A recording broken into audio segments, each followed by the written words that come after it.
Oh, the overlay's still here. Dang it. All I want to do is do a review with BB. But And Aiden. And sure, Yeah. wait, that's not going to happen. Never mind. No. Hey, that's okay. From Quest of the Rising Sun earlier today, with how much Aiden was mixing up names, I'm almost glad Shorty's never here. He wouldn't be able to tell us apart. What?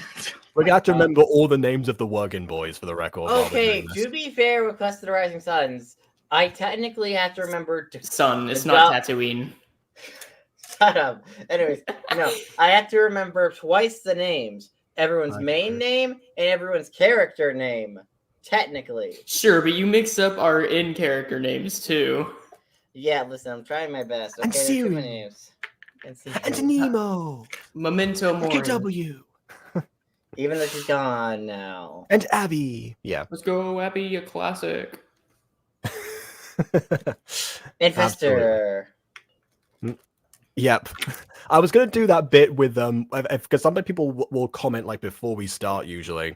So I was going to do the thing with like everyone's names there, but because no one had commented beforehand, I just was like, okay, I'm going to do it with you two. Anyways, we're watching Working Boys.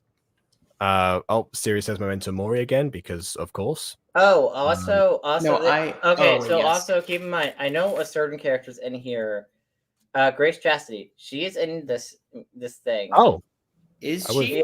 No, she's literally. I only found this out because I literally looked up Grace Chastity. Like I looked up a wiki page on her just because I wanted to see why some stuff related to her character, like all like the stuff she appeared in and stuff. Aiden's about to go on a Grace Chastity binge. No, and it turns out Grace Chastity, she's interesting. Anyways, it turns out Grace Chastity is in this. Well, I didn't look up Grace Chastity. Finally, they've all been defending her been vindicated. I looked up Professor Hidgens. That's who I looked up, and I found out Grace Chastity was in this. Right. Well, of course, Hidgens going to be in this. No, I looked him up to get more information on him and how to spell his name because I put his name in a script, not based off Star Kid, just a name reference in one of my scripts. Sure. Mythology professor, basically. Literally, that's what he is to in the script. Old man named Professor Hidgens. That's literally all that relate to the actual character in Star Kid. But I had to look up his name. Let's see, it really is Old Man Hidgens. and that's how I found out Grace Chastity is in this thing. Sure. Abby says literally visiting my mom on vacation, but I couldn't miss the stream. Thanks, Abby. We love it. 5 o'clock can come soon enough for you, at least.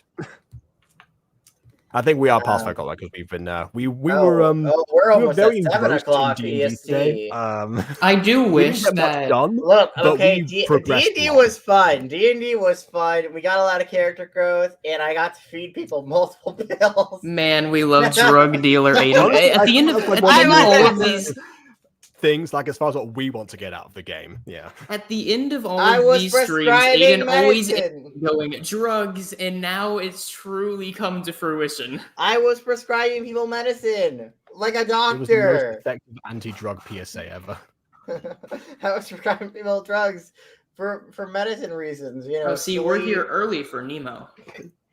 No, we're not. Yeah, we are. 1 a.m. is 1 in the morning. 1 a.m. That is not. Yeah, so 5 o'clock is 4 hours away. Yeah, no, actually, well, it's 4 hours away for 5 o'clock in the morning. 5 o'clock in the afternoon is. I'm pretty sure that's 16. what Hidgens meant. For 5 o'clock, no, he meant 5 o'clock in the afternoon, but yes, not in the morning. Different. Okay. I'm not so sure he gave any hints for one way or the other, to be honest with you. I assumed it's like, everyone gets off work at 5, therefore 5 o'clock can't come soon enough. Not 5 in the morning can't come soon. I don't know about that, but okay. Anyways, speaking of what can't come soon enough. Yeah, I'm trying to find it. Like for some reason, I can't open the folder on here that actually has the file in it. Oh my god, Jacob! I had the perfect transition there. It was a I great know. 5 segue. o'clock came too soon for me. I know. You did the effort, and I appreciate it. Just where on earth is it? 5 o'clock didn't come soon enough. Oh my No, god. it can't come soon enough. I think it's obviously 5 p.m. because they get off work. Well, I don't know. Maybe they just work at like an early shift.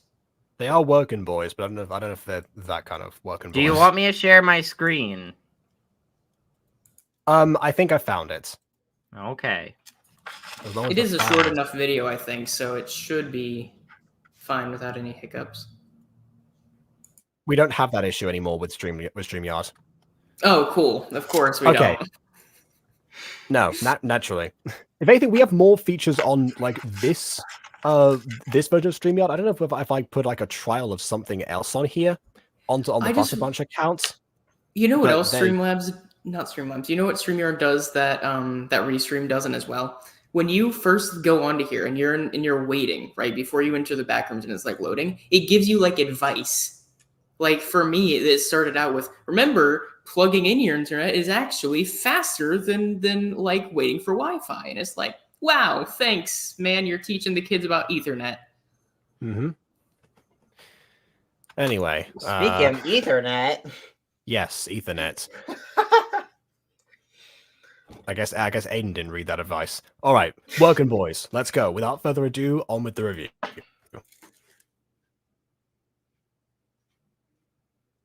The video isn't playing. Oh, now it's playing. The net right now.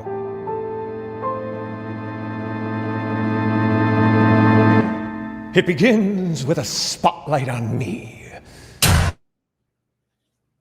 The video's lagging. Oh, there it Oh is. goodness. Okay.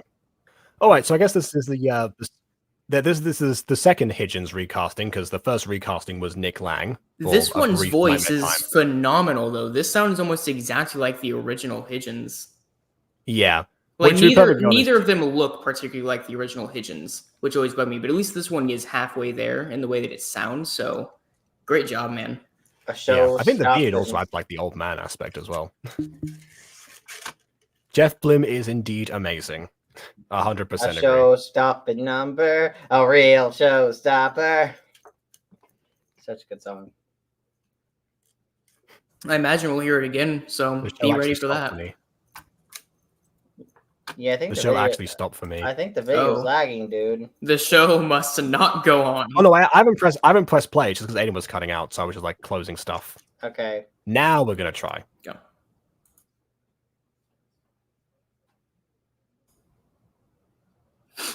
Great. Yeah, you're lagging and oh god.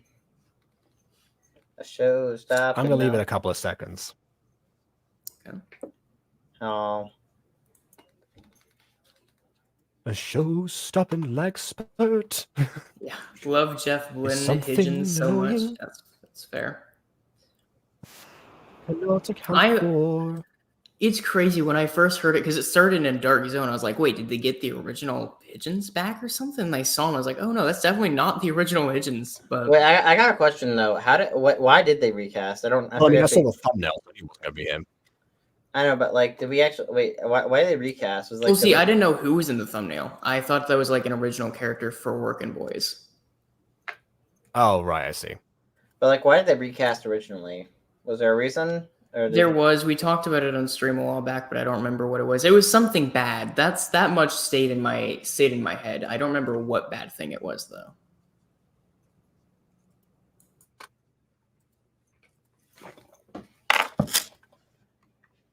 Up. Yeah, we're doing it this way now, which means I won't be able to see the chat. So we'll keep that in mind.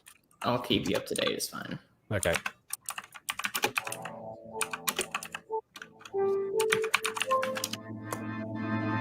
Oh, by the way, dun, dun, dun, dun, dun. First, you know. Yeah, that one I get. Yeah. It begins with a. Oh, I probably should turn off captions because that'll give away a lot of stuff before it happens. Spotlight on me. I actually quite like the captions. Well, yeah, because a lot of the time captions are like too far ahead, So if we pause at some point, we're gonna see the punchline to something.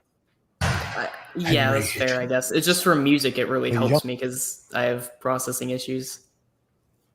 Youngest executive Well, we can maybe turn it back on if there's. the firm That's fair. has ever seen. I sit at my desk. Deals, memos, contracts, all await my... This is consistent with the way that we have like the ring ring, the phone rings. I answer it. My signature. I've seen a couple musicals that start off like this, and they are always this type of musical, let's say. I reach for a pen. And then I see it. The picture frame at the edge of the desk.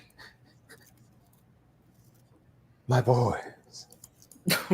They said it isn't long enough. All right, okay, first time for time to put captions back on again. Wait, I do wonder how many songs we're going to put in this video, because keep in mind, this video is only 28 minutes long, which, keep in mind, if a song is normally 2.5 minutes long to maybe even 3. I'd say 3.5 is an average. They might do like a Hamilton thing where they just don't stop all that often.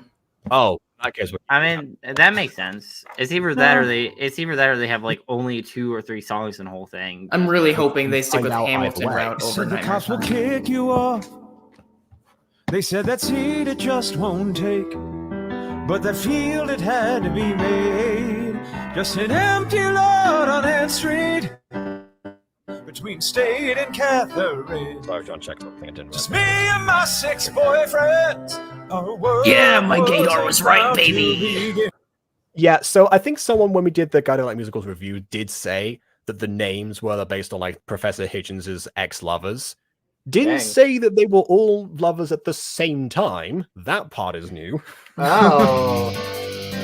Well, Hey, these you know, are we were talking molecule- about poly representation just the other day, you know? molecule. Yeah, because you bring it up quite frequently. No, I brought it up because Aiden brought it up. And I don't bring it up that often. I brought it up like technically, twice. it was brought up by Ghost Daddy due to the fact that we were talking about love triangles, and that No, became I a know whole what discussion. situation you're both talking about right now. I'm just saying that's not the only time that BB's brought up Yeah. polycules. That is true. No, I don't We talk had about that that. beat up old house, hon, and our shelves were littered with liquor cans. I'm guessing Anne is a name of a location. But we needed a place to be best friends. Oh, Best uh-huh. Yeah. Just friends. And they were roommates. Mm-hmm. Be best Oh my friends. God, they're roommates. Then Chad spotted the empty lot.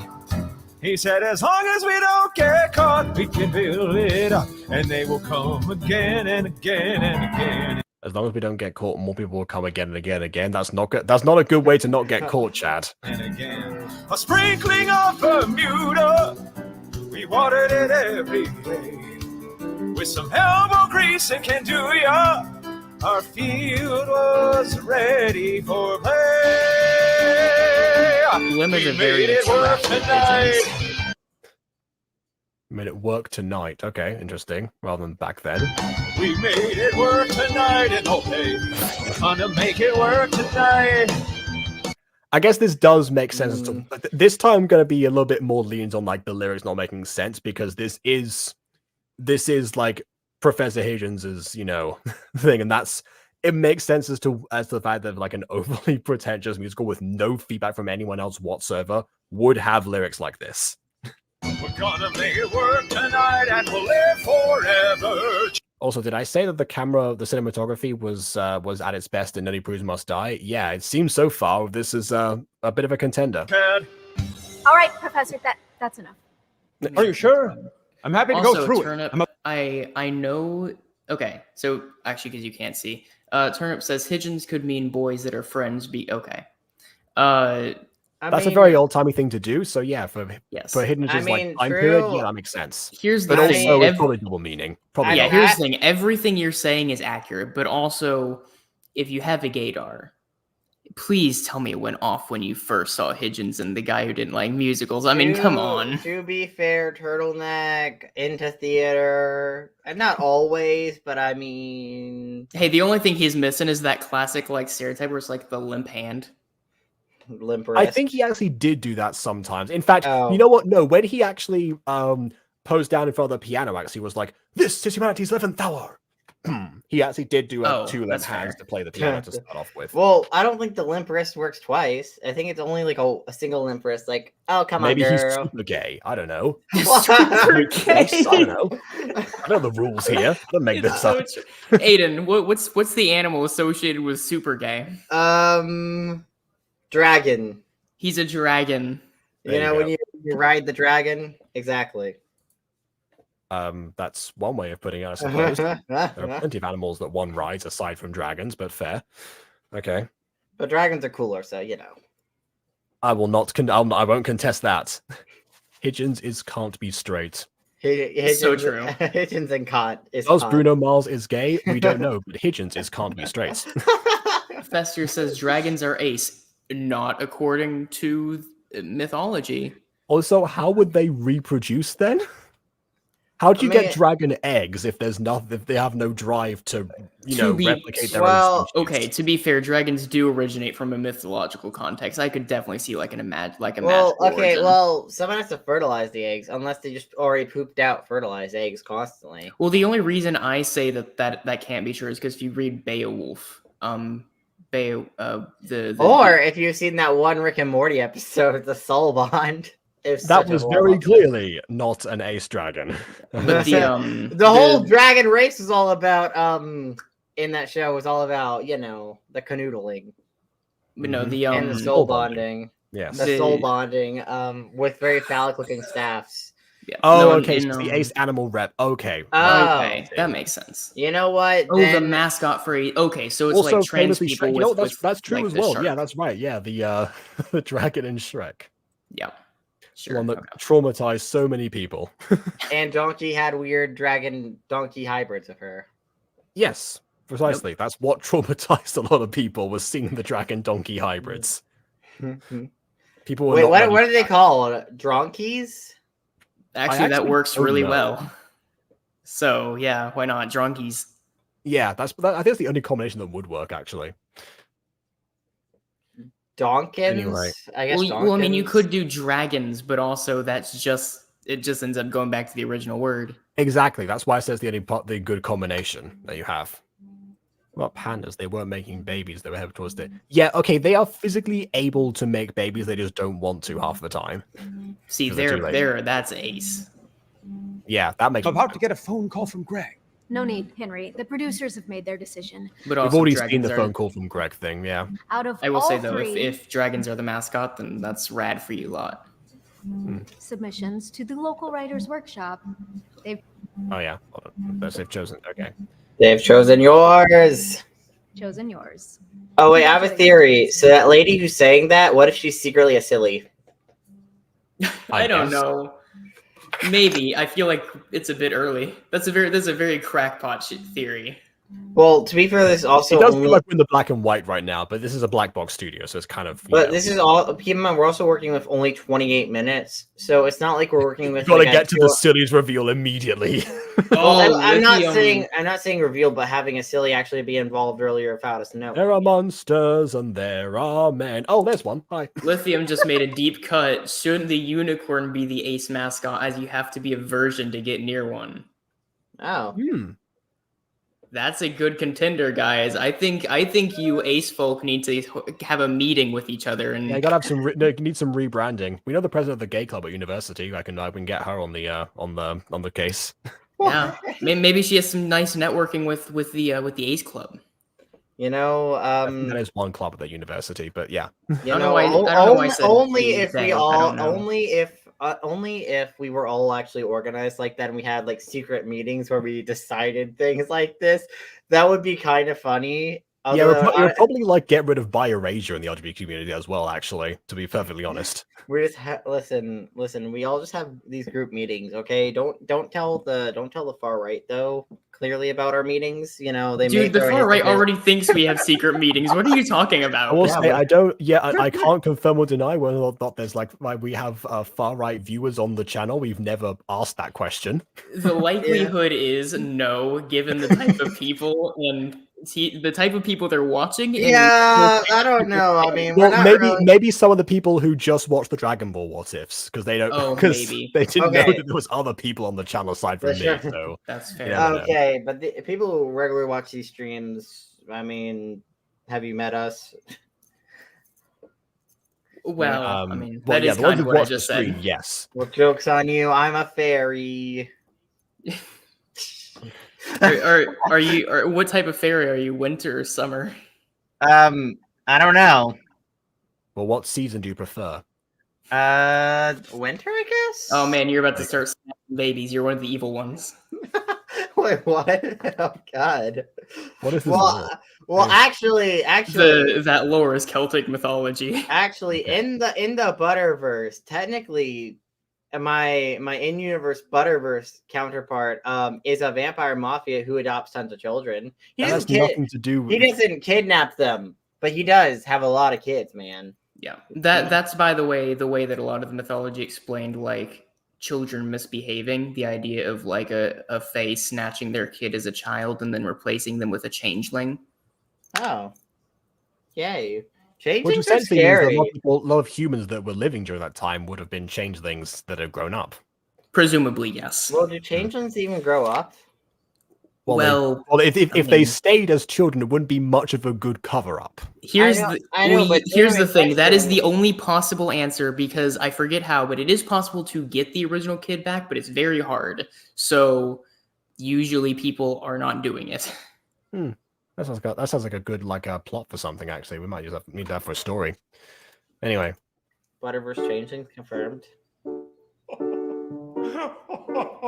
Oh, shows have a number. Yeah. Yes! Oh, yeah! After Thank 30 you! years. Oh, this is... Oh, it's all I've ever wanted. Thank you. There is just one thing. Yes? We're gonna change the title to Working Girls. I love your Money, facial expression so much, Jeff. but we'd like to see a few minor changes. Oh, working girls. Yeah. Yeah, I think you're right. Changes. Oh, You gotta be open to feedback, Professor Hidgens. It's important my in the God. artistic industry. Okay, but that's such an oh my god, guys! That is like the coolest title intro that we've ever seen in this universe. That's Really? rad. Just a regular like a transition into like flashing lights. That's what does it for it you? is pretty. Well, yeah, no, but it's then pretty cool. but then you have like the epic like music in the background. Okay, yeah. I guess in all fairness, like most of the Nightmare Time stuff that we've seen, has been, it has just like had like the in the background before it actually starts. I would say that like Nerdy Prudes and Black Friday, I think they both had they both had like their overtures come in and over the top of their logo reveals at least. So I don't know. They're on a similar level.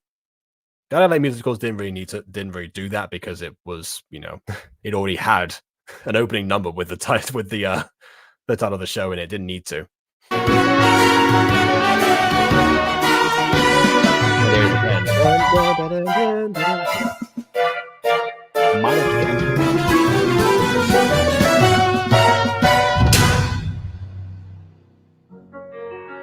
I don't like the actual use of the proper lights though.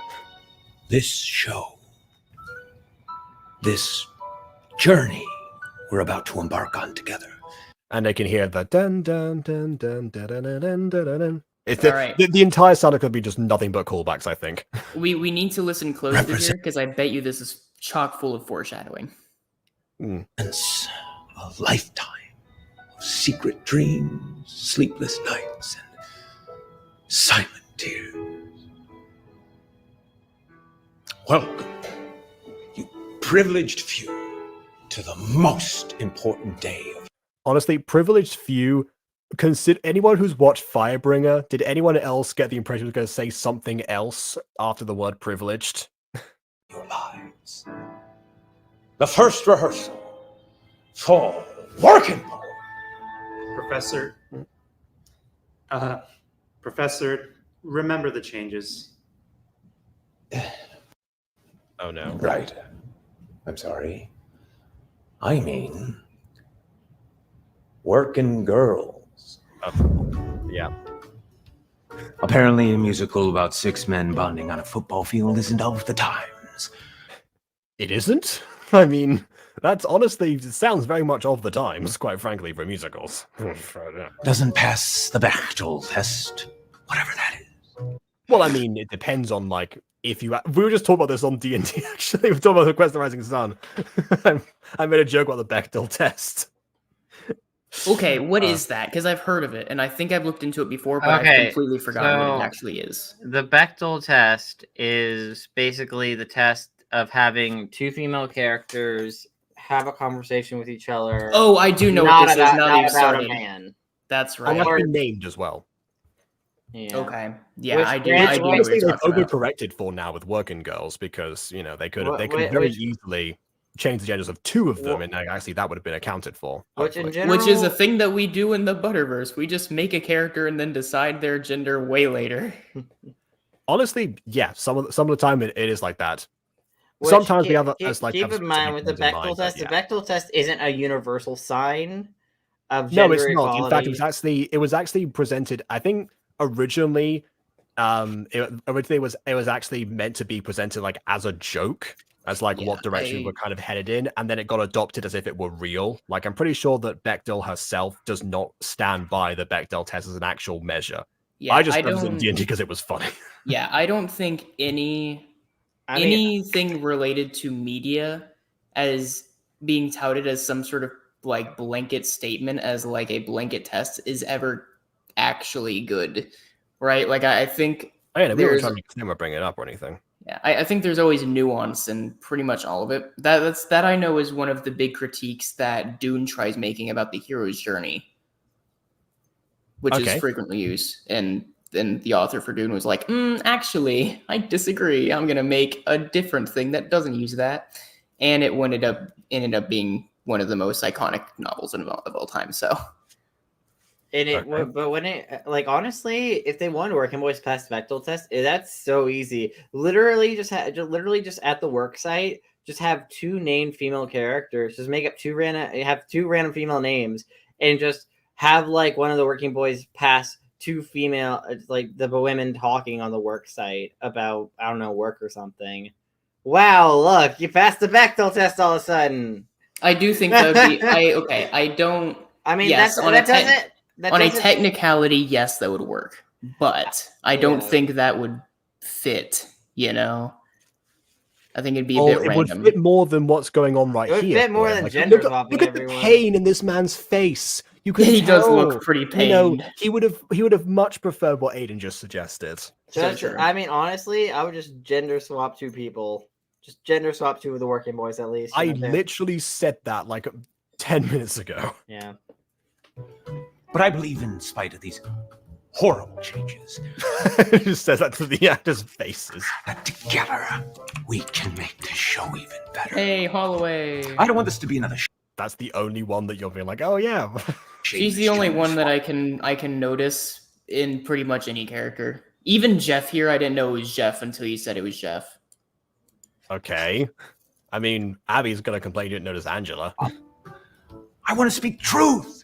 Sorry, To the gang, female they just look entirely different when they're in a. I would fall for Superman's identity faster than anyone else on the planet. He takes off those glasses. Who are you? So please, if you have any It's like you're like Dr. Doofenshmirtz. ideas, Barry the Platypus. Ah, look, it's Clark Kent, Superman. they are more than welcome. Yes, Haley, Yeah, I have a suggestion. go ahead. He's already just done with everyone's suggestions. In the script, the working girls play a lot of football. But for girls, it's football, but for girls. You don't have to specify necessarily, but Yeah, that's how it's referred to. Every single time, the characters actually say football, but for girls. oh, Oh, Uh, how My wonderful. suggestion is that they just call it football. that I was agree. my suggestion too. I agree with this. Maybe that was one of the changes that the director insisted on, or the producer, or whoever owns the venue, whatever. This is actually two things. One, actually, I'll start out with Working Boys. So this I agree. I don't really even like that we've gendered sports, period, frankly. I remember Oh, no, back in same here. About that, I remember before. back in elementary school we had co-ed. It worked fine. I don't really see the issue. And it's been shown time and time again that a lot of the whole like advantage stuff is malarkey. But whatever. In regards to what you just said, Fester, it's canonical that Clark and Bruce look alike and they sometimes get confused for each other. This is true. And I remember there was one comic where they actually or if I recall correctly, they both have to go to a tennis match and have to dress up as each other. And their girlfriends also dress up as the opposite of each other. Wasn't that kind of, but that kind of reminds me of like one of the movies, right? Where he has like an interview as Superman, but he's also like on a date as Clark Kent or something Oh like that. yeah, I think so. Yeah. Anyway, Enter Giotana's Haley Dillmore she's saving the script at least. That's what I can say. Okay. It would make things a lot less wordy. And it probably was closer to the original, quite frankly.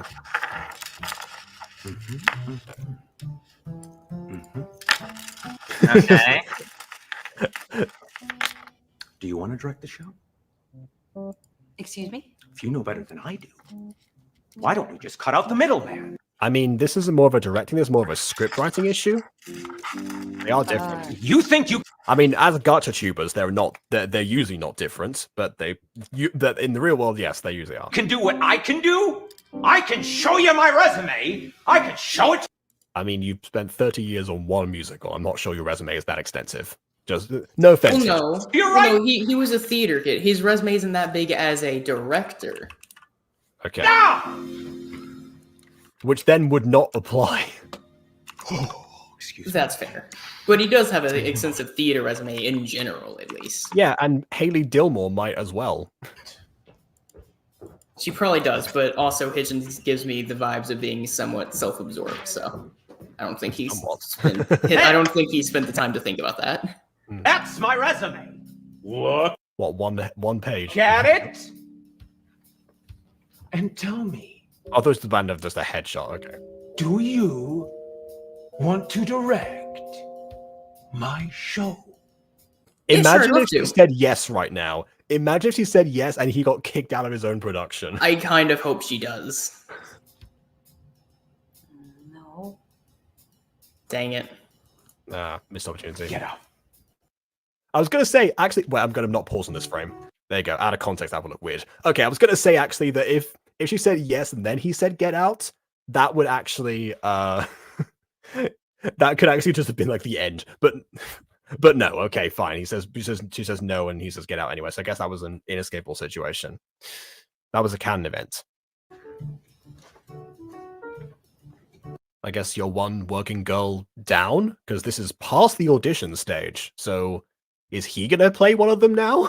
Man, this really is a commentary about modern media production in the visual standpoint, in the way that in the moments where everything's going smoothly, they then immediately fire everybody and start doing recasts, and then they start doing reshoots, and suddenly the entire product is wrong. We've had the director have to be forced to endure a bunch of changes to his own script, and when he's asked to apply more, then now he's like down an actor after just about to start the first rehearsal. I wouldn't call this things are going well. He's only down an actor because he fired it. Yes, but everything else so far, this is just the first rehearsal.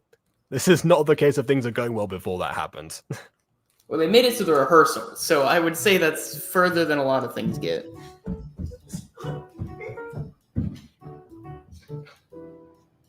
Well, looks like Haley Dillmore couldn't save herself, unfortunately. Sorry, Abby. Now, who wants to play Zip Zap Zop? For the record, Zip Zap Zop is a common theater game that you play as a warm-up. Usually don't time your reaction times. I won't go into all the rules right now because it'll take forever. You better demonstrate that kind of thing. I don't think that's the one I'm thinking of, but is that the one where you have to have your back turned and then you turn around and you have to catch the person before they touch you? You're right. It's not the one you're thinking of. Okay. It is Here we another go. theater game that I was thinking about and it's quite fun, but From the top of page 23, Act 1, Scene 5. Do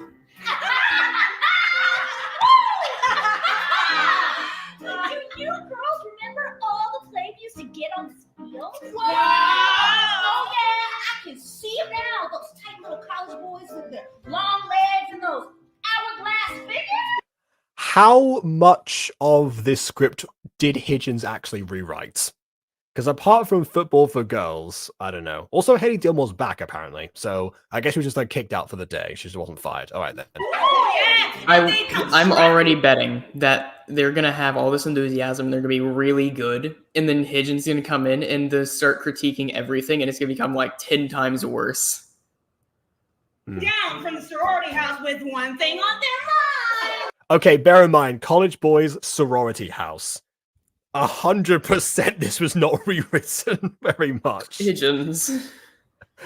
But that also seems to imply that not all of the boys were gay. So yeah, probably the boyfriends thing from earlier was what chat said it was. These aren't boys or girls, actually.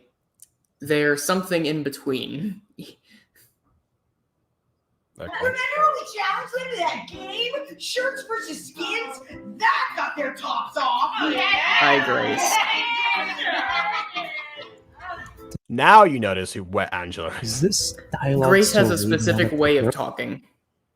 Okay, yes, but I'm pretty Haley sure... did not have that type of speech. Oh, so you're saying that now we've replaced Haley Gilmore with Grace Chastity. That is There is something different about their voices. the downgrade of the century as far as casting goes. Rose, should we change it? Not a word. It's got to get out, yeah. All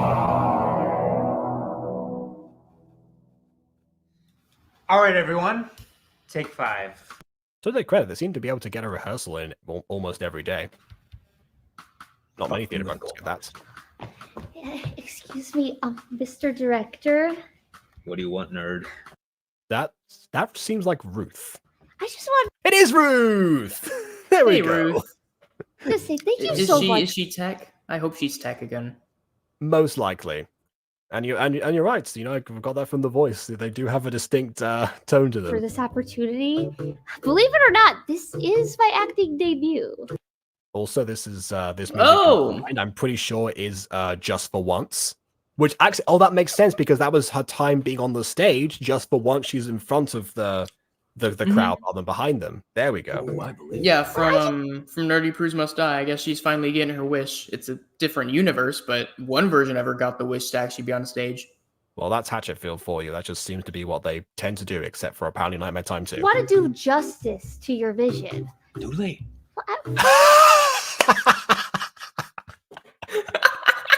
Can This is someone why they clip want that the so I caption can one, use because the that timing one would have day? been ruined. I want to use that one day. Oh my goodness. If someone says, I would adjust it to your vision to you, then yeah, you'll have that in your back pocket now, I suppose. I was just wondering, could you tell me a little bit more about Secretary Number 4? Yeah, why do you want her to be described to... Who is she? What are her dreams? Her sexual fantasies? Yeah, there it is. There it is, of course. What's your name? Ruth Fleming, sir. Listen to me, Flemwad. I think actually He's Max gonna Rebo really might like have her. that once, actually. I'm trying to remember now. She doesn't have dreams. She's a brain fart from my head. Oh, I love that. Do you know why she's called Secretary Number 4? Because Aiden didn't write the script and couldn't get access to all the names characters, all the unnamed characters. Because there are 3 others that talk first. Wait, let me write this down.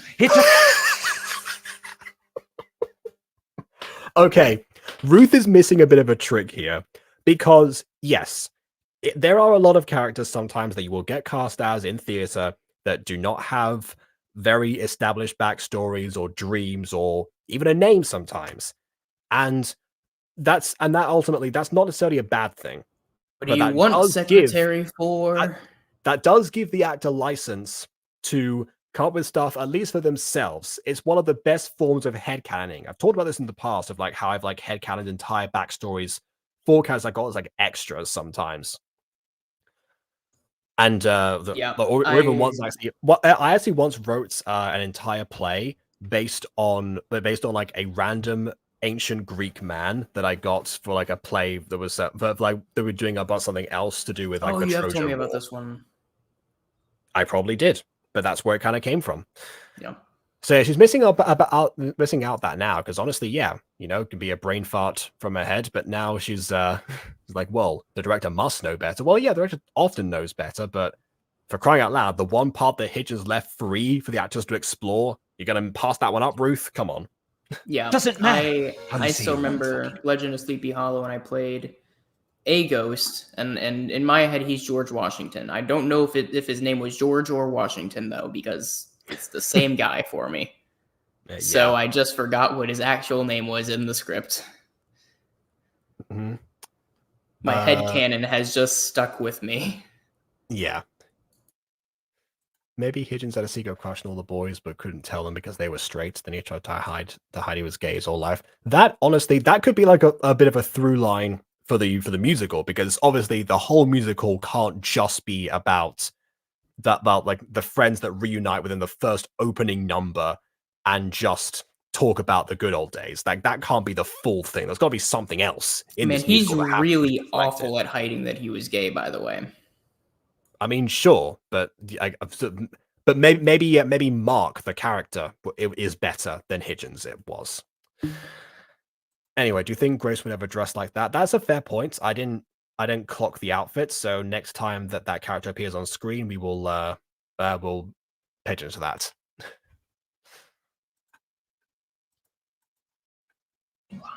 Not even a little. All that matters is that you say the whole line exactly as it appears in the script. Can you do that? This is another thing that I also find sometimes that varies in theater. Sometimes there'll be directors who really want you to nail exactly what's in the script, and other times they'll be fine with actors like, you know, rewording certain things if that comes up organically in rehearsals, or you know, if they mess up but they still like manage to continue on. It really depends on the level of severity. Hidgens is what we affectionately refer to in the theater industry as a demon director. See, you can see why. Yeah. She'll get along with that though, because she gets thrown off if it goes off the script. But also, that's true, actually. Yeah. But also, I had a similar experience. That was one of the lessons I got back in my middle school theater class, which was that, hey, if something's going wrong, improvise, because whatever you say is better than nothing. Of course, this is very true. Of course, that's not so easy in practice, because in, again, Legend of Sleepy Hollow, I did forget one line, and it was towards the third act, and I panicked, and I just sat there for a few seconds until finally it came back to me. But no one else even came to save me either. No one else was like, oh, you know, I was just stuck there, and it's like, God, what'd I do? Yeah, see, that's another thing as well. Doing this, like, you have to like hopefully cover everyone else, because if you've all been in rehearsal together, you can at least somewhat try to reword something. And it's like, gee, Washington, you're right. We definitely should check out the such and such. I don't know, something like that. Do it right now. Excuse me, who are you? Again. Excuse me, who are you? Again, damn it. Excuse me, who are you? That's it. That's it. I mean, at least this works for her. And of course, you know, he's touching her, so that works for her in other ways too. We know this. And if you even try to ad-lib, wow, you help me, Ruth. They will never find what's left of you. You know, we need more Ruth. I mean, Ruth's only been nerdy prudes in this. I mean, yeah. Thank you so much for that direction. That's actually really helpful. You know, Ruth would be so happy to hear that. because she is just, you know, no one ever wants her, and she'd be happy to know that you want her. She'd be greatly ashamed to find out that you're gay, though, and you will not touch her. But except he already has. Like, that was enough for her, remember? Yeah. I know, I'm just saying, because Aiden said we need more Ruth, and I just like the idea of, oh, wow, a boy finally wants me. oh, the boy does not like me in that way, and He never also will. did just say to her, "Never speak to me again." But then again, considering what she goes through with the telemarketers, she probably thinks this is the most wholesome conversation she's ever had in her life. Oh, that's fair. Again, it depends if she was friends with Stephanie Lauder in this universe. We don't know for sure. Yeah.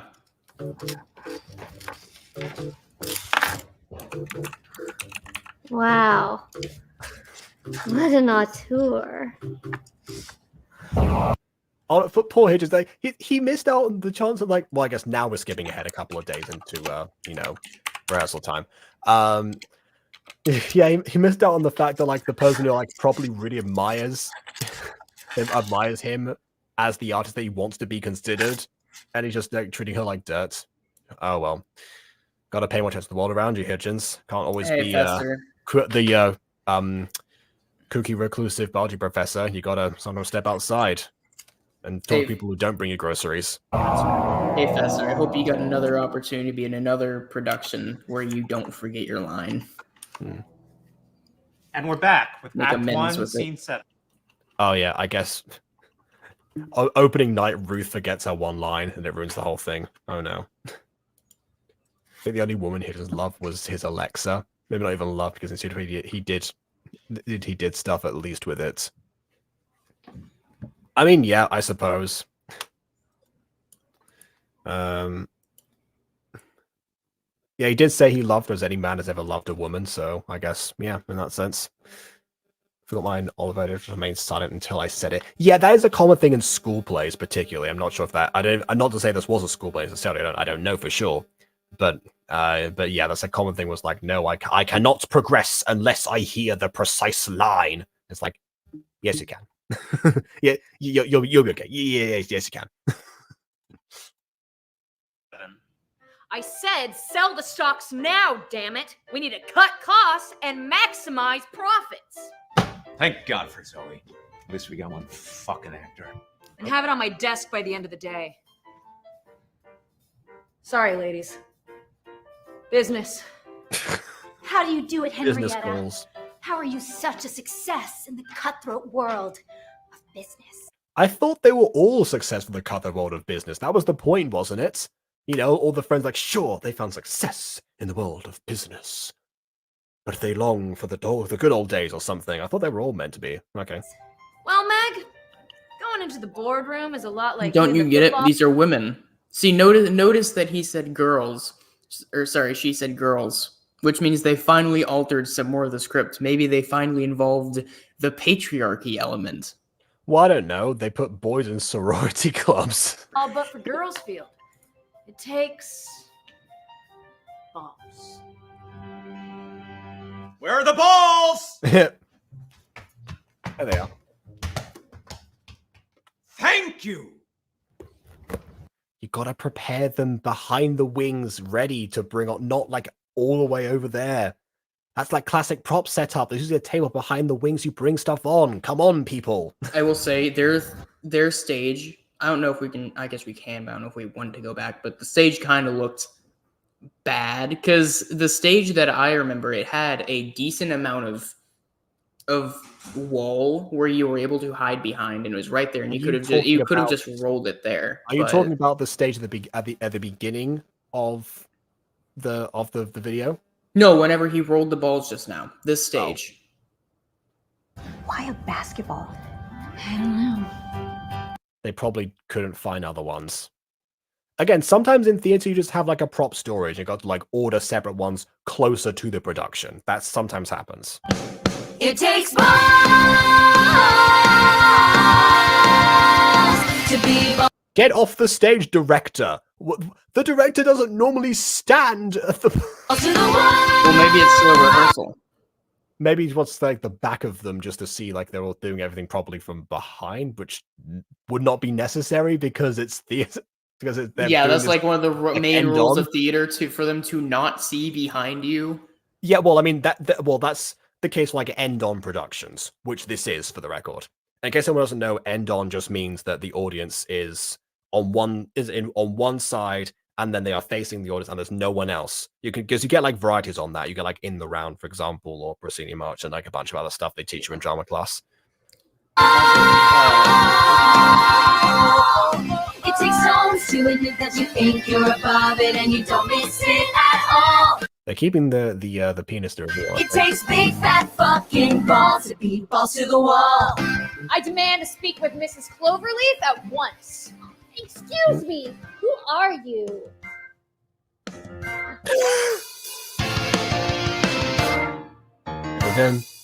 Da-da-dum. Someone didn't say the line. Ruth said a line. That's, she did her job. All right, girls, go on. No! Like this? All right, boys! Girls. Right! He's still not used to it. It's been 30 years, poor man. All right, boys! Go long! He's still... It takes balls to be balls to the wall. It takes stones to admit that you think you're above it, either out or you're in. I demand to speak to Is she gonna appear like in an outfit that's identical to his or something? Mrs. Cloverleaf at once. Excuse me, who are you? Man, this has been a rehearsal montage and they're still on scripts. Come on. I know that you recall when we were balls to the wall. Balls to the wall. That's it! Balls to the wall. Wait, I just need to see that again. Hold on. Yep, thoughts. So, of course. I demand to speak with Mrs. Cloverleaf at once. Pardon me, you are? No! Sorry, I was trying something. Okay, he warned you not to ad-lib, Ruth. No. Why? You're doing so well. He could not have been clearer, Ruth. Oh, poor Ruth. She's gonna Also get an earful now. Maybe more, but although she might enjoy either, now that I think about it. But Turnip says, I love being able to interact with the audience. Once for dance, we ended on stage rather than exiting. Since I was in the front, I got to stare down the audience and I loved it. See, for Legend of Sleepy Hollow, I have been in more plays than that, by the way. It just so happens that's the one I have most stories for. But that one was there's a segment that we wrote in where we would ask for like an ice cream flavor or something. We'd ask the audience. Not a single fucking soul said a word. Yeah, well, sometimes you just have to like insult the audience in order to like get them to interact. Like, come on, that was rubbish. Go do it again. Yeah, other times people just don't know that they're even allowed to speak. But yeah, the key is obviously to make sure people know it's that kind of show right from the start. Like if you set the tone early, then that's why actually. No, yeah, this was like at the tail end. Which is why it didn't work, is what I was trying to say just now. So my example is that in Siren Story, actually, because I also love to interact with the audience. It seems like with everything that I do, I was trying to find a way to come off the stage at the same time. So for the opening number, actually, I had Argus, who's the character that has the opening song, actually like go up into the audience because like he's talking directly to them anyway. So I thought like, okay, I'm gonna have to like wander up and down the stairs or something, and then get to the top, and then pose for everyone, then go back down to the middle. So, but yeah, I don't know why I chose to do that, but it's just one of those like, yeah, no, we gotta bring the theater towards people, It's one of those things. I don't know. Ruth is a silly little guy. I love it. Okay. Yeah. Well, that's how Richie would describe her, but fair enough. I do kind of wish maybe there is a survey for this. I don't know. I am somewhat curious though, because now that we're talking about like the fourth wall and all that, like the original fourth wall, I'm curious how many people know what that actually refers to. Because I think modern people referring to the fourth wall is always referring to things like Deadpool and stuff, but it's not quite the same. Well, I mean, if you want to just find it for the chat right now, go ahead. Yeah. So if you guys don't know, so in theater, right, you have the stage, right? You have the three walls, right? Left, right, back. And in front of you is a fourth wall. That is the invisible wall that keeps the actors and the characters from seeing you guys. And that's why they don't interact. Breaking the fourth wall is to ignore the front and actually interact with you guys, which is a bit different from things like film, because though it is directly going and it's referring to the front wall of sorts and speaking to you, it doesn't have the same 3 walls, right? So it's not necessarily a 4th wall because it's an open world. Yeah, I guess if they said like breaking the screen, it wouldn't have the same ring to it, I suppose. That's fair, yeah. Yeah.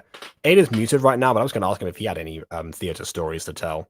Because we tend to talk about ours, but he never mentions any of his. If indeed he has that many, maybe it just wasn't that kind of wasn't that kind of gay character. He just wasn't that kind of gay. Exactly. Also, the rehearsal footage was actually them learning the dance. They just specifically changed the outfit to show time passed. Well, if they were actually learning the dance, okay. So I guess they must have like brought different outfits and they learned the dance in like one go rather than fair enough. All right then. Never again. Got it. Thank you so much for the note. He gave you the note before. All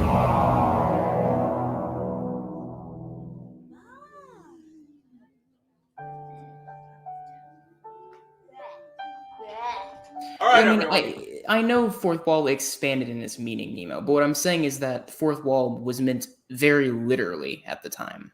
And now it's become much more abstract, which I don't know how much I like. At a certain Well, I mean, point, a it's lot like, of is that the same expressions thing? started off as being something very specific and then evolved over time as, the context needed for them changed. I guess, yeah. Gather round, gather round. Huddle up. Well, it's opening night. Woohoo! Haley, God. don't make me show you my resume. There you go. Haley. It's still Haley, not Grace. Which now that you say that, if Grace Chastity is still in this, bear in mind we are like not even halfway through this video, so opening night is very much not the end of this. Did I ever tell you ladies why I wrote this show? It's loosely based on my own college experience and the 6 best friends I ever had. We used to gather on a green of our own, just like the boys in the show. Girls. Whatever. Then came the night of the storm. It was a game in the rain. Our wet, sinewy bodies tackling each other. I want to say It I really sounds- like the camera work Can we here. just again notice Ruth's reaction to that line? Of course. I They knew like what the they were doing. I like the camera work here because in a lot of places it's still, but in this instance it's shaky, which I think actually lends itself very well to this more intimate and almost friend-like scene where it's almost like a home video. So titillating. I just came. Yeah, of course you did. Of course you did, Ruth. We ended up in a dog pile. God, fighting we for the love you, ball. Ruth. When the lightning struck us, I was the only survivor. I guess this part didn't make it into the play? No, this is the dug point of my the play. way free. I think what he's trying to do, I think the intent was, and part of the reason why he's still calling them boys is because he's trying to vicariously recreate what he had.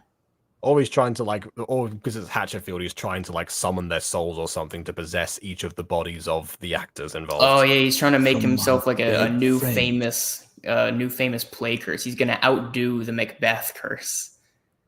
I suppose. Well, that would imply that every time Working Boys or Working Girls would be performed, that they would just exit whatever body they were in and enter somebody else's. They would have to constantly shift all the time. That's probably a very impractical theater curse, depending on how big their play becomes. You want to talk impractical, man? Do you know how to fix the Macbeth curse? Supposedly, this bit I don't believe. It's where you have to go outside, spin in a circle, I think 3 times, and then knock also, I think 3 times, and you also have to swear. I've seen Hot Potato Stores Pluck will make amends from Blackadder, but same idea. Honestly, the Macbeth curse thing is kind of an interesting idea because Here's the thing: I believe the curse. I don't believe the fix the curse. Okay, so the thing about the thing about it is that originally it was the other way round because Macbeth was such a known play that if something went wrong with a different play, everyone just said okay, let's just do Macbeth. So it actually was a good luck thing beforehand, and because there were so many Macbeth plays and so many things went wrong with some of them, it became known for the curse because of that. I will say, in my own experience, we have still, even in my own experience, we've still had quite bad luck with Macbeth shows in the past. There's Well, in my definitely experience, something we funky with absolutely that have one. not had those. Bodies. It was the worst day of my life. This is probably not the best thing to tell them right before opening, because that's all they're going to think about now. Until now. When I have to sit there and watch you butcher my show. I'm glad my friends are dead, so they didn't live to see you make a mockery of their memories. I'll never forgive any of you. You didn't have to All right, accept them everyone. showing up, by the way. Just saying, they passed the audition. Yeah. Places in 10. Thank you, Chan.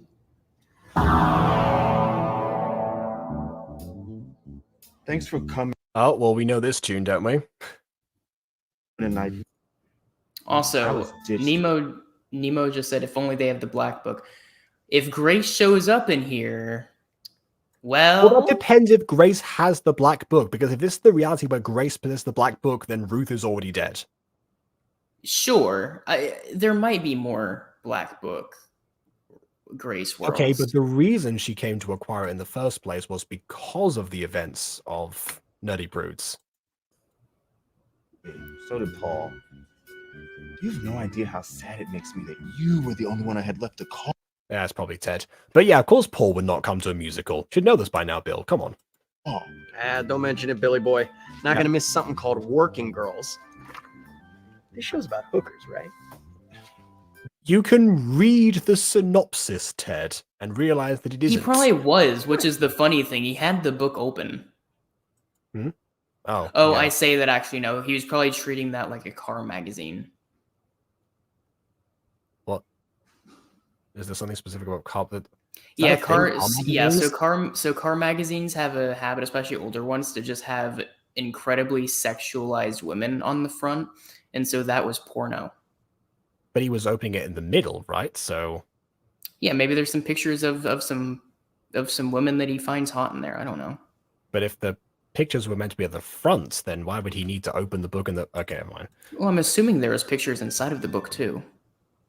Okay. Give me the wine, Gerald. My box, my box. Okay, I have seen the only time I've ever seen Franzia before is actually in Dragon Ball Z abridged, Dragon Ball Z Kai abridged 3.5, 2.9. I think. Actually, yeah, because they do a dodge joke out of that, and I see that. And I saw one bit where Takahata 101 was actually drinking from it. It's like, wait a minute, what on earth is that? That's that, Francis. That is like a brand of something. I like, there's no way it's that big. Nope, there's just come in that size, I guess. Yeah, this is the like same. This is the like a same type of detergent wine. This is the same type of wine that my mom would get drunk with every night with. I know this type of Because they're wine. that large containers. I suppose that's probably where that comes from. Yeah, they have a nice little spout on the side of it too, where you can just like push it. It's like one of those water jugs where you can just like hold down the thing and it'll pour it into your cup. Yeah, well, Taka in that video didn't pour into anything, just like chugging it straight from that carton. Gotta go get some concessions. No, you'll eat the snack I brought you. You have an entire. Okay, I will say this might be a very specific complaint to me, but I like to have like relatively like equal amounts of like solid and liquid because they kind of counterbalance each other for me. So like food and drink basically, because if you have like an entire carton of Franzia, of like anything liquid, quite honestly, and you have a small packet of raisins, I think that is, or something, I don't know. you're gonna need the toilet very quickly. Gerald, just make sure that you have clear access to the end there. Well, I mean, it's alcohol. First off, it was going to dry out their throat. Anyways, I don't know what he was planning on doing about that. But also, he was going to need to use the toilet anyways. It's alcohol. Your body does not want that in it. Okay. That's why you throw up so easily and why it makes you nauseous. Just saying latte hate is in the show. Ted probably saw that. Well, is Lauren playing Emma Perkins right now? Because that's the real question. I don't think I don't, because I mean, obviously Ruth is in this, but I think also I remember there was another Lauren character that appeared like beforehand in the first rehearsal that wasn't Ruth. But I don't know. Another good boxed wine. Franzia has a good white. I mean, okay, fair enough. I'll take your word for it. I don't know many boxed wines at all. So the latte hottie, according to Ted, is Zoe. It says 3 different people. Oh right. Oh, that's right. Sorry. Yeah, of course. Because I should have clocked that earlier. Yeah, because Emma is, she was the crabby one apparently that always gets his order wrong. Yeah, I forgot. Yeah, it's not. Yeah. Okay. All right. Jesus, 4 people. Man, I'm sorry, guys. I didn't realize we would touch a nerve by getting the latte hotte's identity wrong. Although Jesus of course Christ. we would. Every time we get like a slight stuck in detail wrong, everyone jumps on it at once. Not this much, man. This feels passionate. I mean, okay. Bear in mind we had like 53 people in the last stream that we did, and they were all watching like hawks. Fucking raisins. They're called. Ted, no, Ted. Frederick says, yeah, Emma's the wrong one, you noodle. Thanks, man. Nemo says, lol, sorry, no, it's fine. No, yeah, pretty sure that's what, Ted was saying. Okay. Just a latte hottie song in Nightmare Time. Fair enough. Must have already forgotten about that. Going for their careers. Siri, you're fucking. Siri says you're fucking useless butter bunch. Thanks, guys. We have such a happy, supporting community. I'm so proud of this community. Yeah, exactly. Check out the Photoshop touch-up I did. I will say, like, there's a few people who watch our streams that aren't StarKid fans. A lot of this stuff is gonna be confusing to them. Like, can I just I'm gonna scroll up for a second here, and I'm just going to see if I can find this comment that I ignored from earlier, but I saw it in here. Yeah, this out of context. Like, that is because I brought up Firebringer before. Like, that is a line from that show. But to anyone else, they're not gonna know that.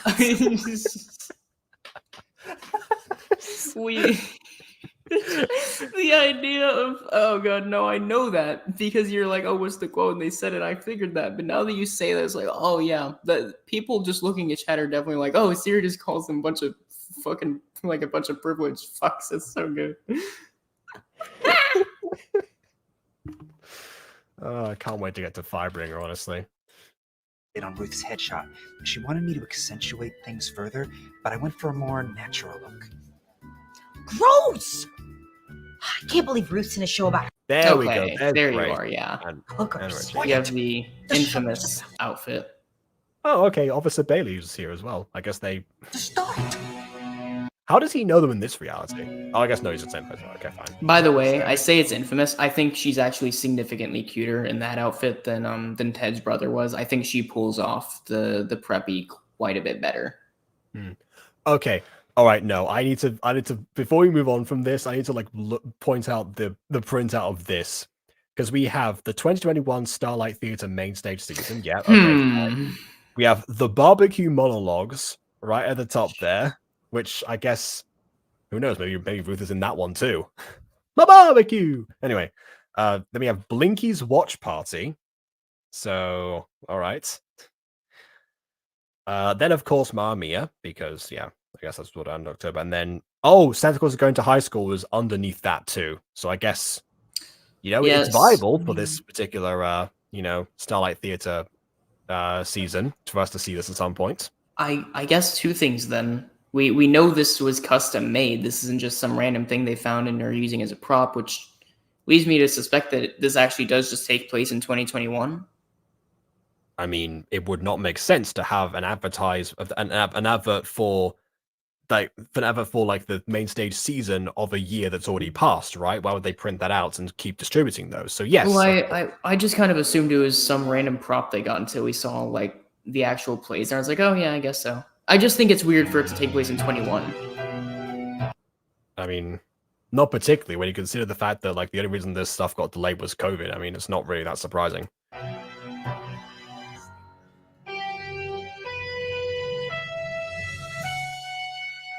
They said it isn't long enough.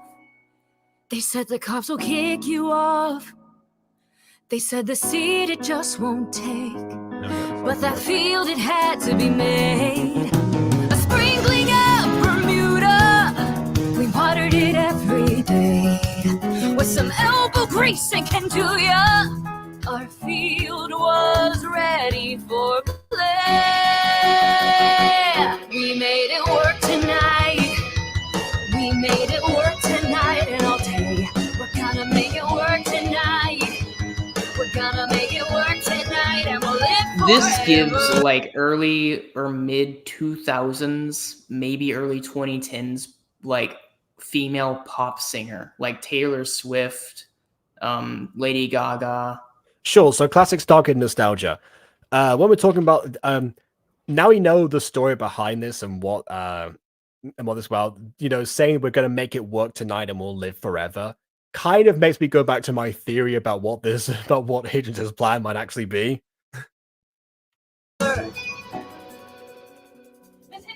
Business call on line 2. Another one. Damn, it's the boy. So Miss Hidgens, okay. Maybe Professor Hidgens' like actual first name is Mark. That's why the character was called that originally. Wonder what this one's called. Mark Scene. They need the big decision made by Monday, or the chairwoman says they'll be held to pay. Mark. There's a lot of good women's jobs counting on you, Henrietta. I know that.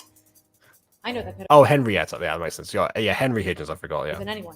Business call on line 1, Miss Hidgens. Business call Speaking on of line 2. overcorrecting, I don't know that they had to like they've made a point to womanize every word that can be used with man in a neutral sense.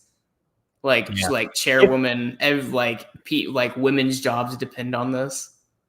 If Hidgens hadn't been so adamant about, you know, I had to say like was so averse to like changing more stuff, honestly, he could have made like turn this into like a very subtle like satire of the very venue and like the very restrictions he was under this whole time.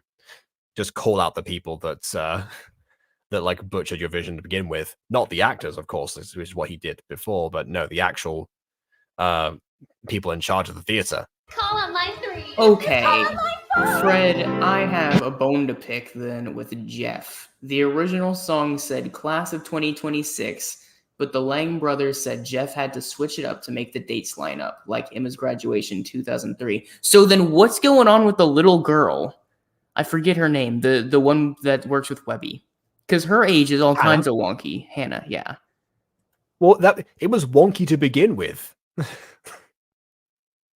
Like, what do you mean make them add up? What, like, was this a new discussion they've had? Do they suddenly care about the chronology Well, there? Hannah's age should have been like a whole different discussion anyway. They've cared about the continuity for quite some time. They referenced the class of 2021 for Nerdy Prudes as well. But we're just bringing this up now because it seems we've, you know. So that's always been a thing. That they've cared about like the actual timeline. Bear in mind, they had a whole Nightmare Time about time. So they obviously care about that. Hannah's age is the exception, not the rule, to their continuity, you know, keeping up with. And apparently that's been resolved too, I guess, so, you know. Business calls, I'm up to my ass in shit. There we go. What is this business? Markets are crashing and I'm at the edge of my wits. I just can't take it when all I want to do is spend a Come day on. with Meg. There we go. Greg, yep. Steve, yep. And Sue. Stu, yep. And Marge. Oh, there we go. That was my mom. That's from my Yeah. It's Adam and Eve, not Adam and Steve. Leighton actually would make... Leighton actually is also a girl's name for the record. I guess Chad was not be able to translate. Okay, sure, to be feminized. Unless Chad is a surprise. Excuse me, who are you? Excuse me. Every time Ruth is on screen, they hear like the subtle, like just for once in the background. Who are you? You shouldn't be trying to change the line, or like change the delivery now. It's opening night. Yes, by all means experiment, but by this point, you're gonna throw yourself off. Excuse me. Who are you?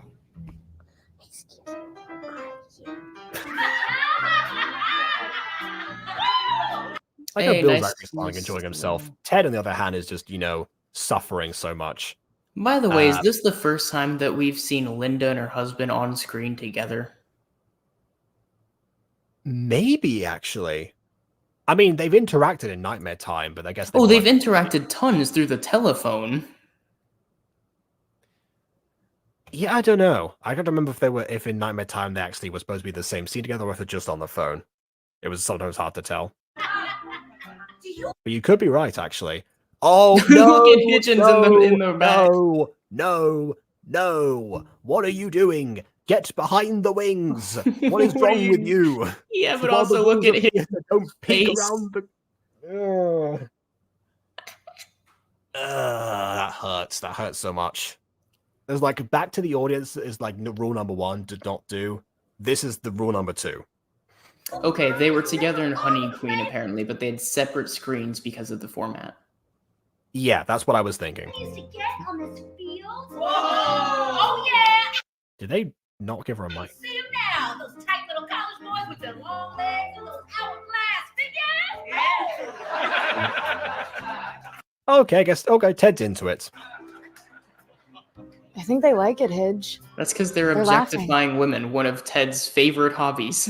Well, they're objectifying men now because they've changed the context. Remember, the college Oh, boys. And, sorry, yeah, my bad.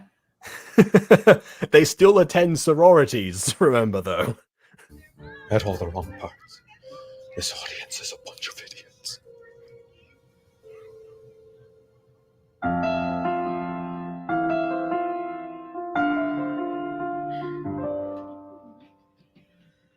I mean, come on, theater brings people together. It's working. It's working, Hidgens. Well, I mean, I say physically brings you two together. Genuinely, if Hidgens weren't so psychotic, if he saw what was happening in the audience, this would be a really good thing for him. Because the idea of this whole thing being a tribute to his dead friends, and in response, the people in the audience noticeably get more comfortable and close to each other, that feels like it should be good for him. But he's deranged, so. Absolutely, yeah. Also, I guess they brought plastic cups for the Franzia. Every day the same, you call my name to ream me out and then proclaim that the stocks are down and it's all my fault. Well, I figured it out. This is my 2 weeks notice, my heart's in focus, no bump and pay can stop me. I want you to notice that I'm devoted to me and me only. I'll be honest. What a fantastic singer. Yeah. You thought you could keep me. Oh yeah, of course. Like again, constantly, whenever vibrato is concerned. To do your bidding, but now I'll see my new beginning through. Got a 2-week notice for you. I'm gonna be sick. Why is Zoe the only one who gets his like favor? This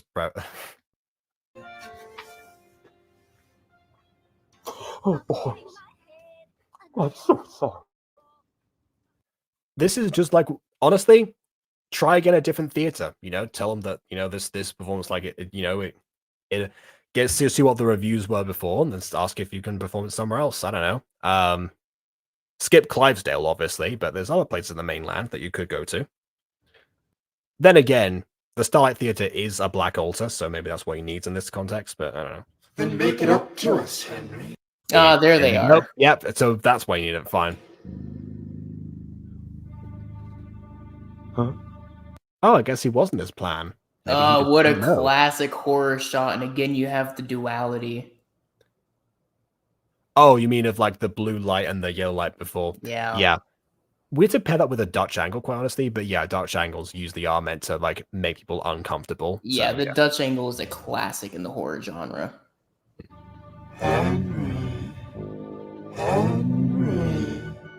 Who's there?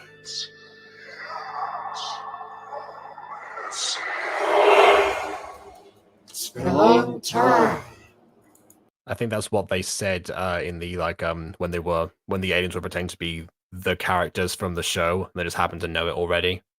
Pretty sure that's what it said. Hasn't it? Craig. Then he would say, "No, Professor, that's not Greg," but it is Greg. Steve. Stu. Mark. Lee. You're all here. Okay, I guess because Chad got represented in the in the theater, he's not present. Oh, I'm so embarrassed. I didn't know you'd be here tonight. How many people just popped out? I didn't keep count because I didn't think that would be important till now. Well, we're missing one anyway because Chad's not been mentioned. Right, but how many people did come out? I don't. Okay, Greg, Steve, Stu, Mark, Leighton, 5. Isn't that how many sillies there are, or are there 6 sillies? There are 5 sillies if you don't count Webby. Okay, so then that's why. That's what I was thinking. They all just went into these forums. They just didn't have a 6 silly. They could do that, but in Guided Musicals, it was just Pokey controlling like everything. So I don't think there would need to be all 5 of them at this point. They probably wouldn't need to, but maybe they just all want a bite. I'm Sir Henry. Really? The shameless gender swap. You're better than that. It wasn't my idea. I tried to stop it. Chad's not going to be happy, Henry. There we go. So Chad will show up. Not happy at all. Chad's coming. He's stuck at the office, but he's on his way. Should be here around Ooh. 5 o'clock. Oh, God. It can't come soon. 5 o'clock can't come soon enough. 5 o'clock. Well, in this case, now it can. Steve. There's still time, Henry. Time to turn it around and save the show. Oh. You know, Henry. You've always known. There's a reference to like, the darkness will save my soul or something. Yeah. You know, it'd be cool though if we actually had a reprise of 5 o'clock, like with the lyrics, 5 o'clock can't come soon enough, but it's like With the sillies. Yeah, it's like a demented version. I wouldn't be surprised if we do get that at some point. That would be fun. Like a super demented way of singing it. For Chad. For Chad. Chad isn't real. For Chad. Well, he was once real. At the very least. Excuse me? Emma's the only person who didn't have a name change in this production. So which one? Who is playing Chad is the question. It's going to be Haley, isn't it? Angela's going to get, someone else enacting the revenge on her. She should have directed the show. Who are you? Excuse me? Who are you? Yeah, that's it. I demand to speak with Mrs. Cloverleaf at once.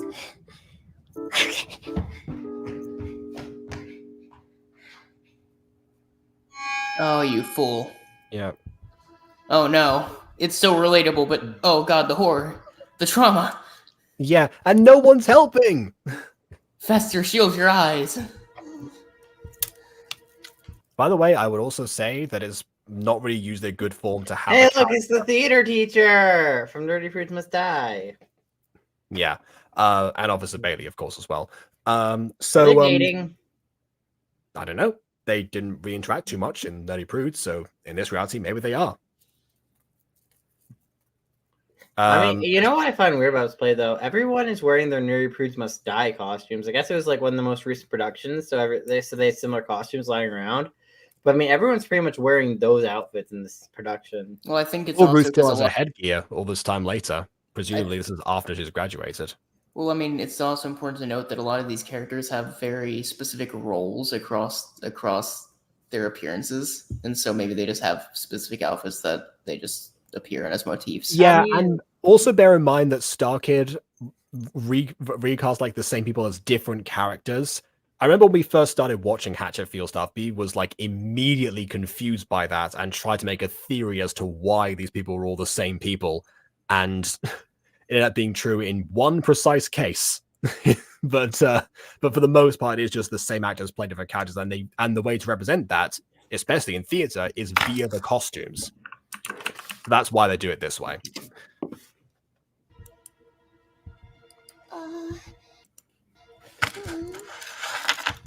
Ruth canonically doesn't need her headgear anymore, but she wears it because it makes her feel safe. Although, has that been established anywhere? It's like extra knowledge that the Stargate team have like just added. Again, it's probably something they either mentioned somewhere on Twitter or maybe on a live stream at some point. Okay, I love when like I love when lore gets dumped on Twitter. Definitely don't have PTSD from that from years of J.K. Rowling. Anyway.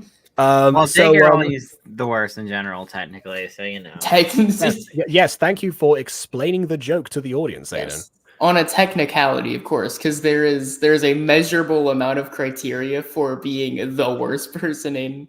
Okay, I mean, the worst would be is impossible. I don't know who would be. What would be the worst? Makes someone the. I don't know. I don't know, chat. Who do you think is the worst person? I don't know. In all of history. Apparently, this is the thing we need to talk about. Anyway, I always want to point out in this scene we have like a zoom in, we have a zoom out cut from Lauren Lopez to Lauren Lopez. How many characters she's play? Like doesn't she play she plays Barista Girl. What's her Emma? name? She plays Emma, Ruth, and Linda. She plays 3 characters canonically in this. I'm sure there are plenty more that is not coming to my mind right now, but yes. Again, this is not an uncommon occurrence. Yeah, but the thing is, there are 3 named major characters, or at least 2 of them are, in two major productions. Oh, bye Siri. Have good day, night, time zone.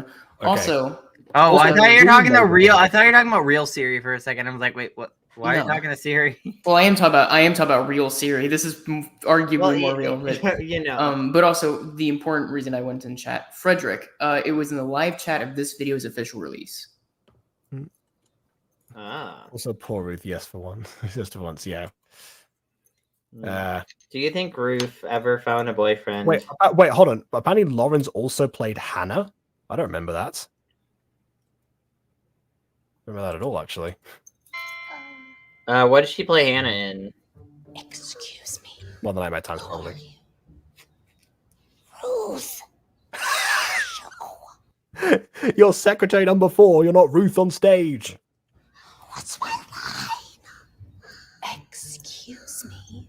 Who are you? Ruth, stupid. Oh my god! Oh no. At least she's Who am trying. I?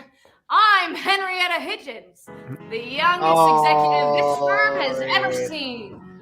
And I'm gonna save this company. It's always the youngest executive. How do you expect to stop the factory from closing? With a rubber shortage, we can't make tires anymore. Oh, that's what I was going to say before. I forgot. I was going to point out that having like a line that someone says on stage be the cue for someone to enter, usually not a good idea because that kind of like decreases the energy as they get into position. It's usually better to have like the line before that last one be the one where someone enters, so by the time you're saying you're on the line, they're already getting in position and they can say theirs immediately. Yeah. Just also apparently she played Hannah in Yellow Jacket. Okay. The fact that we just watched that like a couple of weeks ago, we probably should remember that. Yeah, that's fair. Well, I mean, was Hannah like a minor character, or was she the main character of that? I forget. She was the main character in Yellow. She Oh was God! Okay, that's Why I don't know why I forgot that. That was like the finale. It really does not seem familiar to me. But anyway, I will say I think part of the reason why it's so consistently the youngest insert anything really in a lot of media is just because youth tends to represent potential for a lot of people. We've started kind of diverging from that a lot more recently. Like there's one cartoon called like I don't know, something in the end of the world, Carol in the end of the world, I think it is, where it's like a middle-aged like mom. She's has just normal body. She's just there and she's just at the end of the world trying to live life. And that I heard was actually really good. And then there's House of Leaves, where a core character is actually just someone's mom, and they make a point that she's in like her 50s. Great. We may be short on rubber, but not on pigskin. Pig? What? We're gonna make football. Pig. What? Footballs, but for girls? I mean, okay, sure, but That'll never work. don't you still need rubber to make the balls in the first place? Oh, yeah? I can't wait to get home to my girls. Working girls, we're up to our ass in shit. What is this face? Why every time you see like an actor guy's like, yeah, look at my scary face. I'm up to my ass.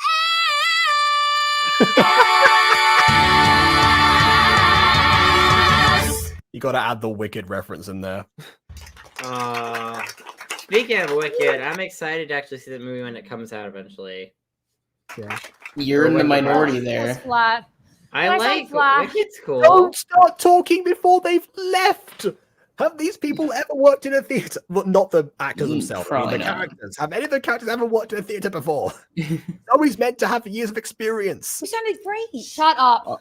Also, yeah, a lot of people love Wicked, but a lot of people are noticeably not eager for the film adaptation.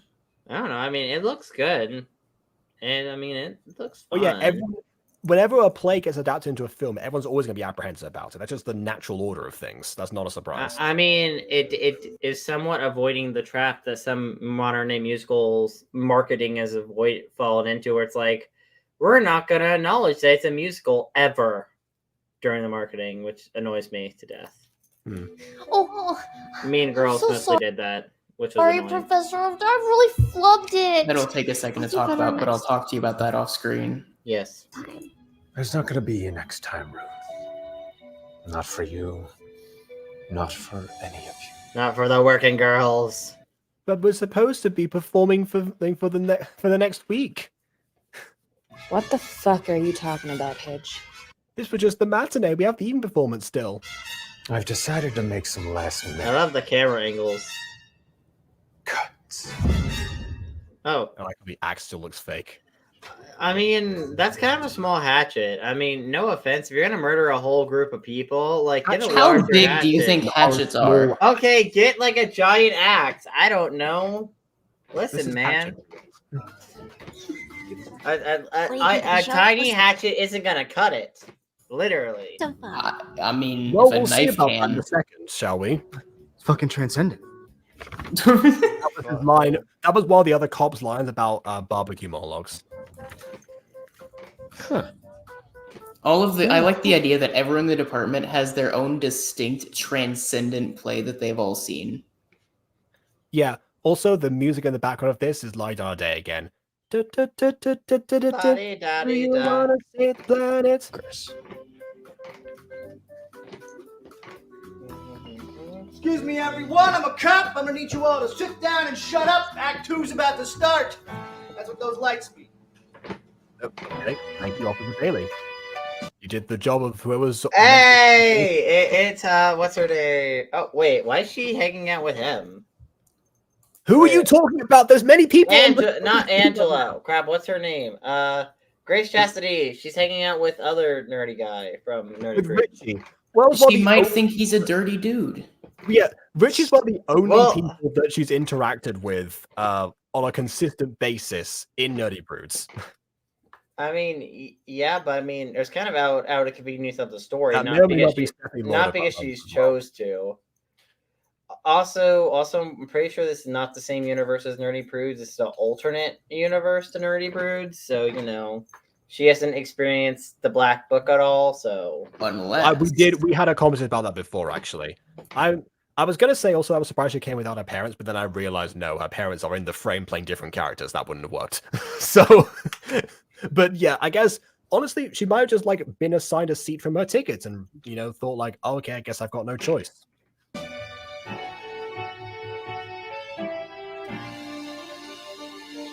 I told you Yeah. 1,000 times to enunciate. Did you tell Billy to enunciate? Ted's reaction. You did this in front of a cop. Who has a gun? I don't think he knew who everyone was in the audience.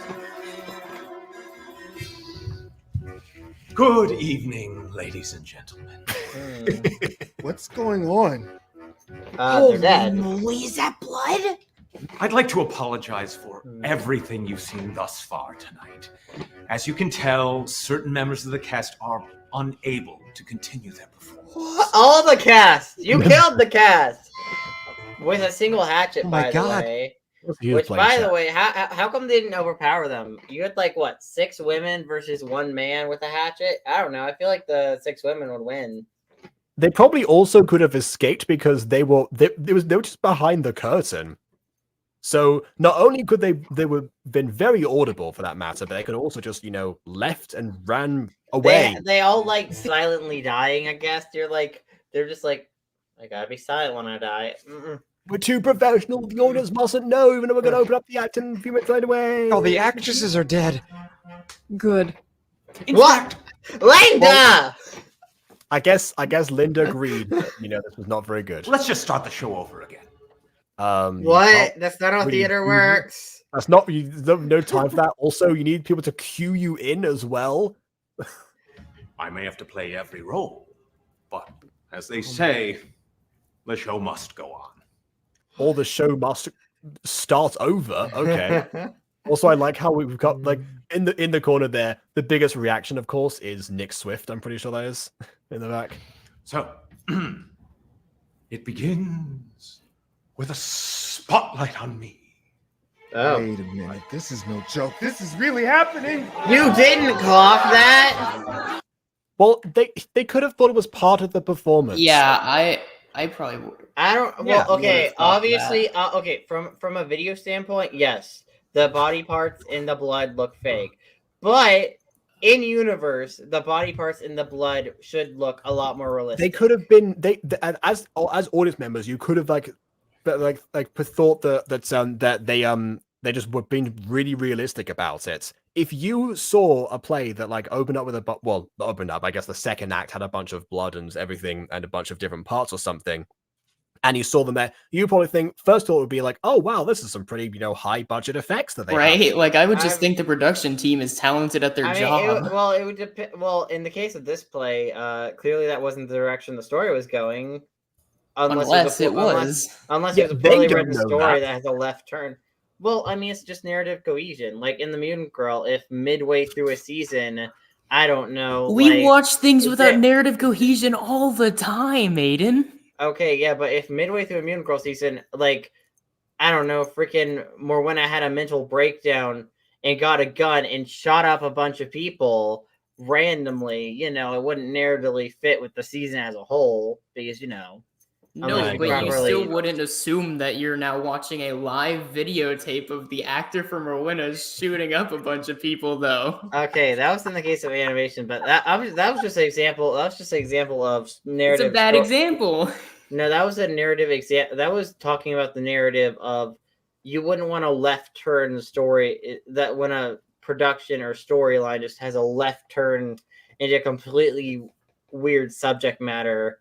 I don't know. I wouldn't have expected season 3 and 4 Star vs. the Force of Evil to go version that they did, but it's still recognized as the same show. Actually, it was kind of obvious it was going to go that way. I mean, season 2 leaned more into shipping, but season 3 and 4 kind of leaned more into shipping and still had hints. So yeah, not really. I don't know. The writing was less good, but you know, it still fit the vibe. This doesn't fit the vibe of Workin' Boys. Well, sure, but I mean, the Workin' Boys play. It doesn't fit the vibes of Workin' Boys. It's not really it's not really for the audience to say that necessarily. They could. That sometimes, especially like in plays that you've got no context for at all, like no history behind it, you're not going to think like, oh well, they're not going to surprise me in any way. Theater sometimes, you know, goes bonkers crazy on purpose. There was even a movement in the 90s. But again, why would you wait halfway through a play to go bonkers crazy? Like, wouldn't you want to have it be not an exact, like, right before the mid-act split, if you're going to wait a bit to go bonkers crazy? Okay, two things. Not necessarily. One, I still... Your initial point was, how did they not clock that this was fake earlier? I don't know. Maybe they just thought they were watching a bad play if it just came down to narrative cohesion. And maybe that's all it was. Actually, that's also Well, true. yeah, but I normally I mean, I regularly. guess. I don't But know. also, if I we're talking mean, about the how good it is if something takes a hard turn like that, third time, I guess keep a score, Emily, because I guess it's gonna keep happening. House of Leaves, one of the characters, mental break in the middle of the book, doesn't seem out of place at all. Very different, phenomenal. I mean, again, What I'm saying here is that it does seem out of place. it does seem out of place. It doesn't. And honestly, But we haven't seen the whole play. again, something. Well, yeah, but we're still halfway through a play. And you could notice a pattern. No, and again, they're halfway through a play. We are watching bits of the play. I'm speaking from in reference if I was watching the. Okay, so again, another example of, I would say, a shocking turn of events that doesn't necessarily feel out of place when you think about it is season 2 of The Mutant Girl. Like, as soon as Raina went missing, like, there were actual references to like horror movies, and like there were like jokes about it and like references to beforehand. And also we saw shadow, like a person in the shadows move at one point. So it's not out of the blue when Raina goes missing in season 2.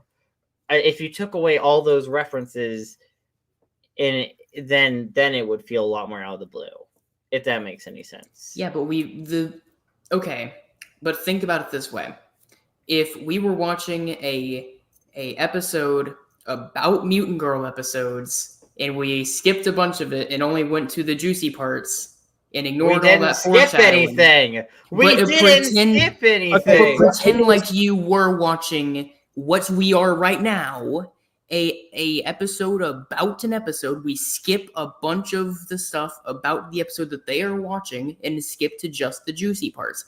That doesn't mean that it doesn't mean it's weird for them, because they saw the whole thing. They got all the foreshadowing. Okay, so so I guess what you're saying is that in theory there could have been foreshadowing that we didn't see that they did, that this would have been an event.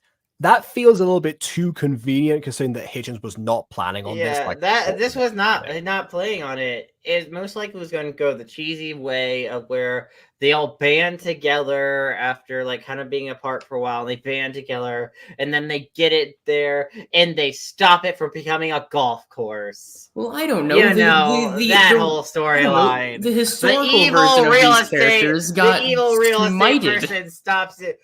They stop the evil real estate person from making the place a golf course. My prediction, because they were doing like they were making footballs for girls, sure, was that as soon as Henrietta started mixing business and pleasure, suddenly it became a lot less fun, and realized that, oh wait, these two things are separate. They're both a part of me.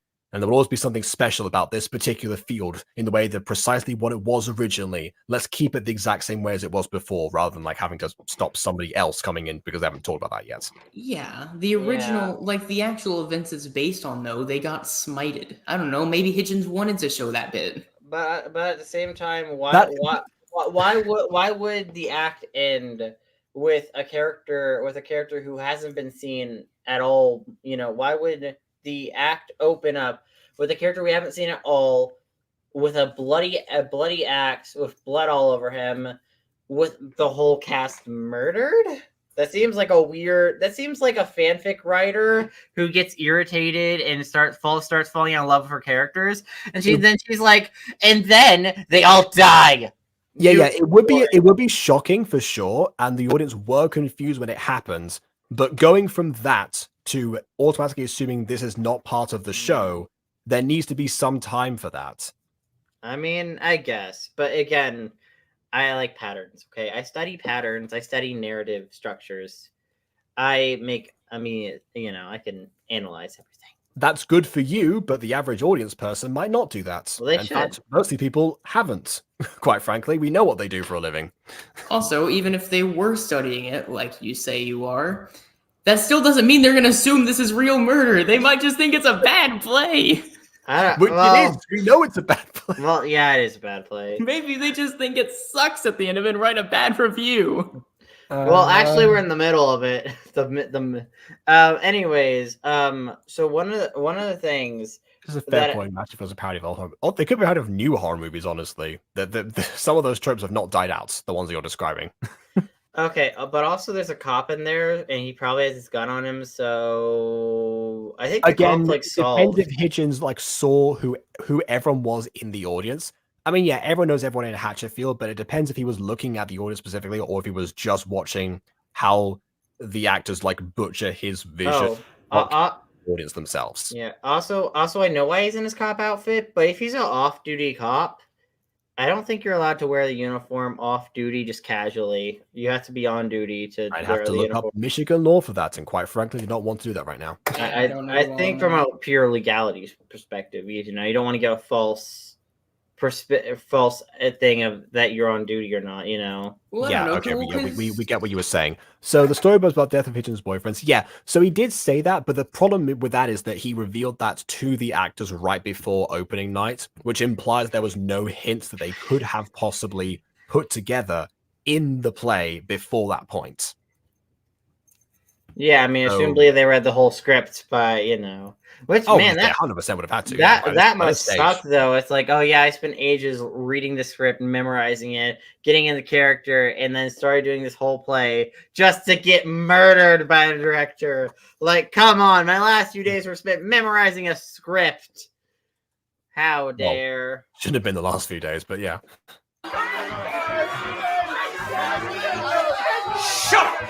Shut up! Okay, now you can say they're reacting weirdly because they can just get up and leave. He's got nothing on them. Well, apparently all the people who murdered were quiet and didn't run away or attack him while he was murdering them. So maybe he's just been given the power of the imperative tense by the sillies. The performance. Where was I? The phone rings. Ring, ring, ring, ring. Hello? Hey, that's something. I'll try that again. Hello? Fuck this. I'm out of here. I mean, yeah. Whoa. Okay, What is the cop doing, actually? At this point, why isn't the cop pulling out his gun? That's a fair question. So obviously, Officer Bailey, he's very trigger happy anyway. Goes to point out, so he was shot in the head, apparently. Can we just look at this reaction? Let's see.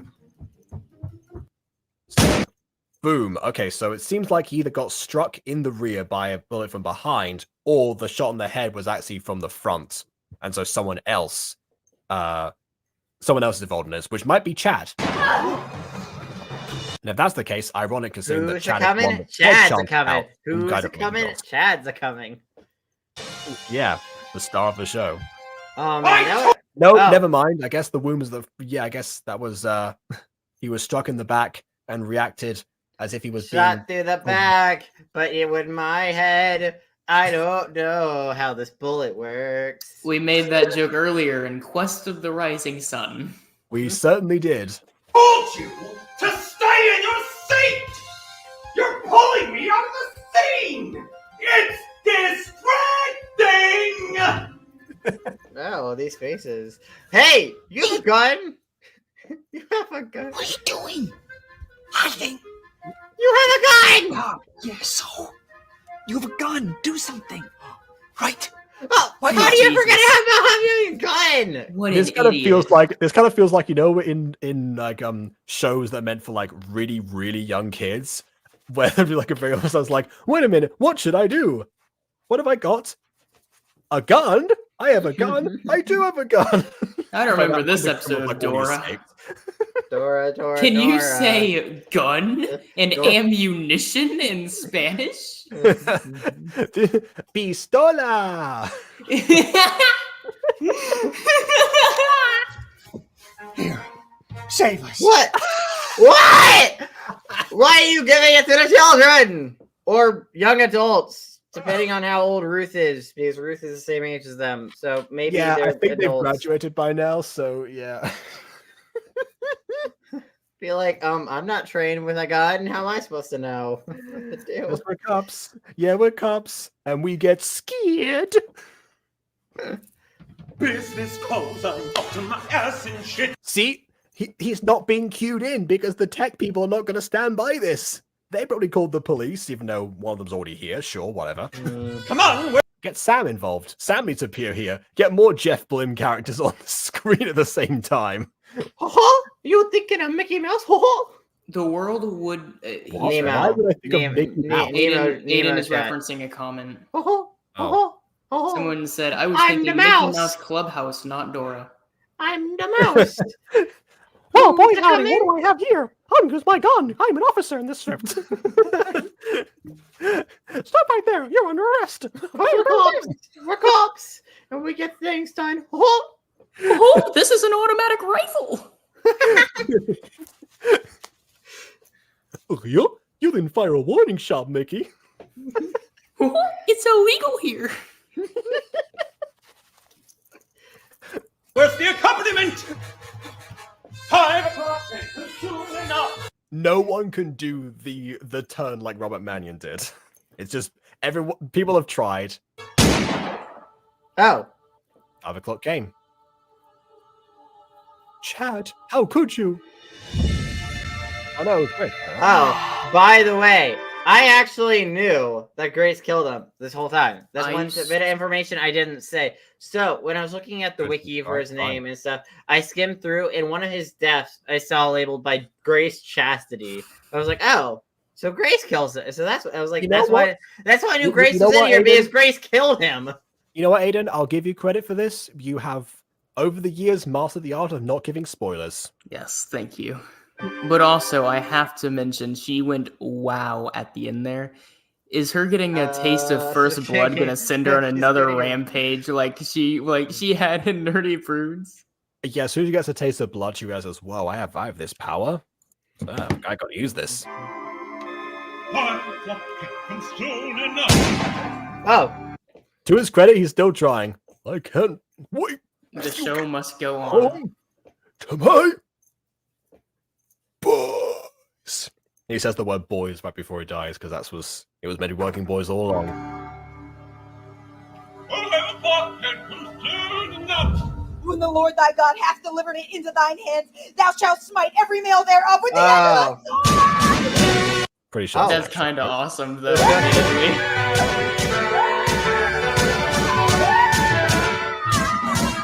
This is a slower version. She's not even looking now. She could be missing all of these shots and she wouldn't know. I mean, she hasn't moved her gun, presumably, so... Well, you know... No way, I call it.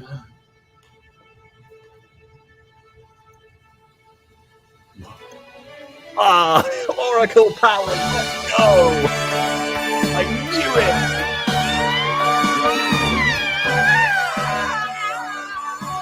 I think Richard's ran towards that. No. And this is the reason why... Linda! Oh, it's just the melodramatic thing from before. How is he still breathing? He got shot like Because he's 17. in a black altar, nothing really dies in a black altar. Yeah, right, I see. Yeah. Which probably is why Paul didn't destroy the meteorites, considering it was in the Starlight Theater in Garden Musical. Now I think about it, actually. Oh, no. That's why it was inevitable.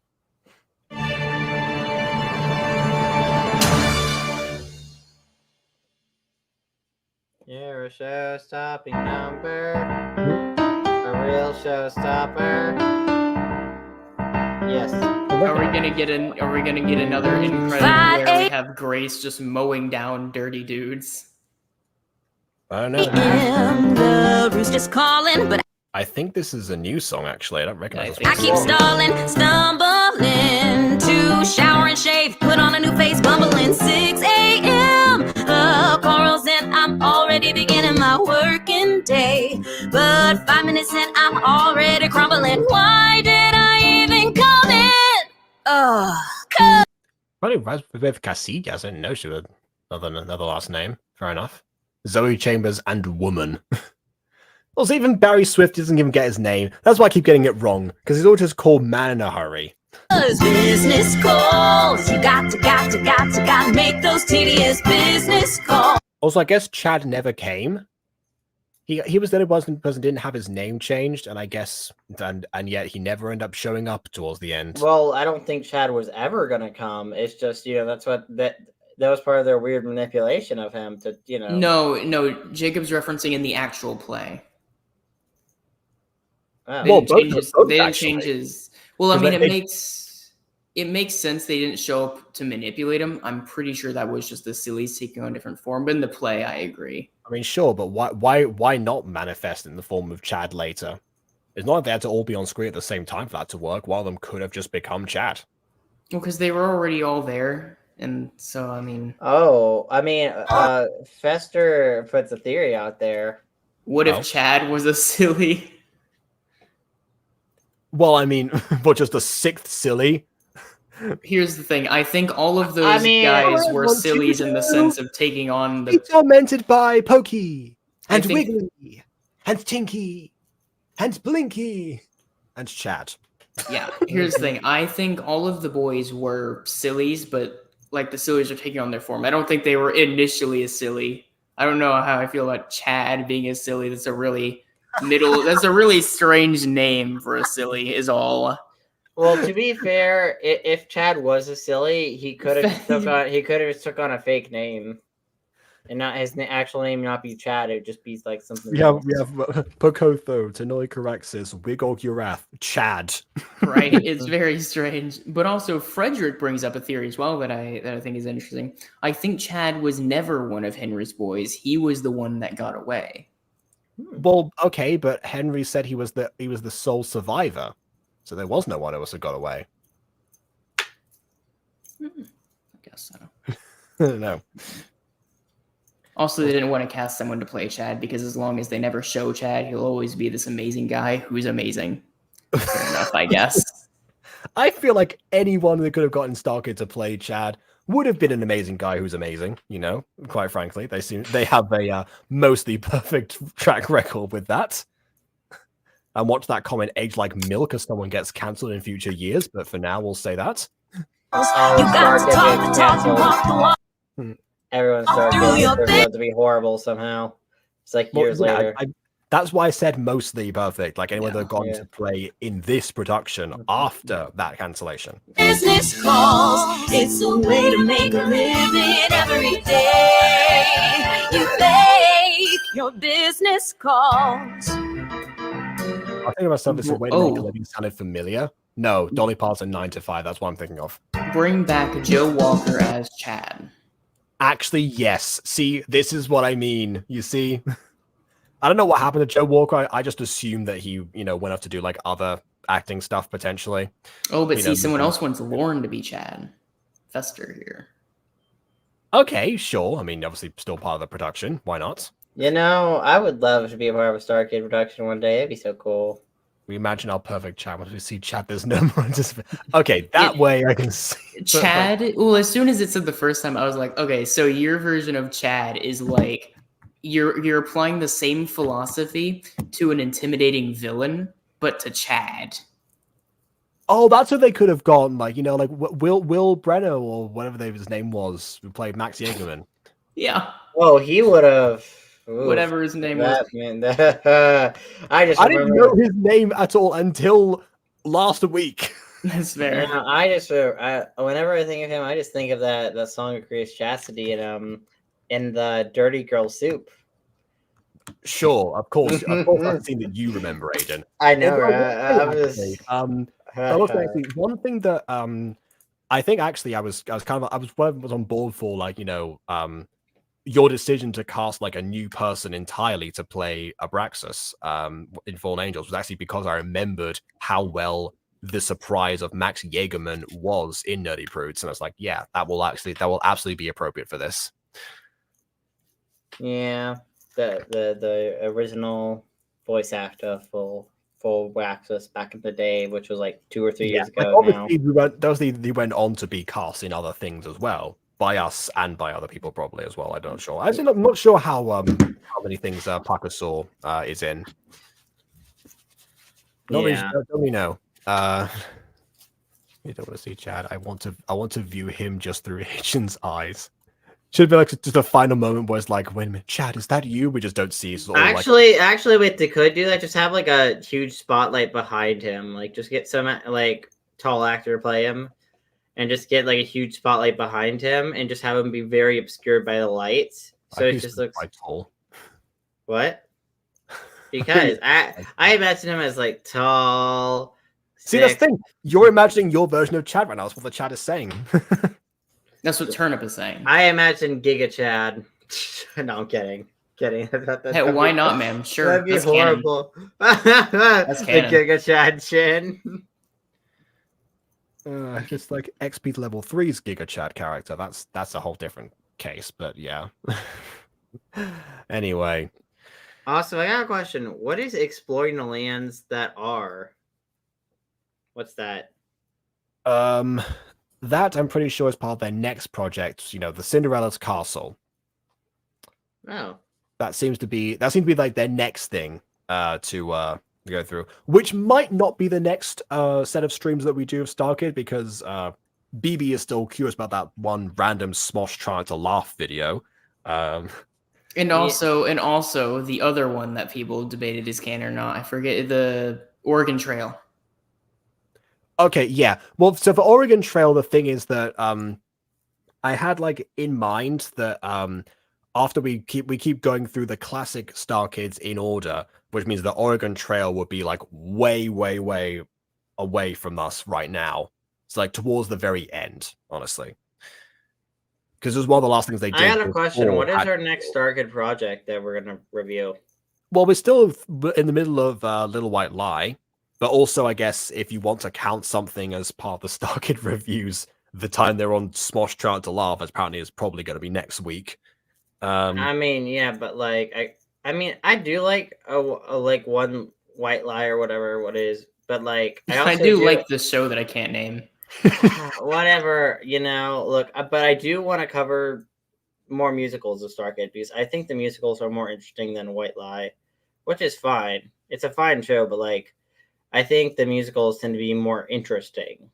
I can see that. And people looking forward to us watching Starship, actually, which I think is the next one. Starships are meant to fly. Yeah, yes, of course, that one, clearly.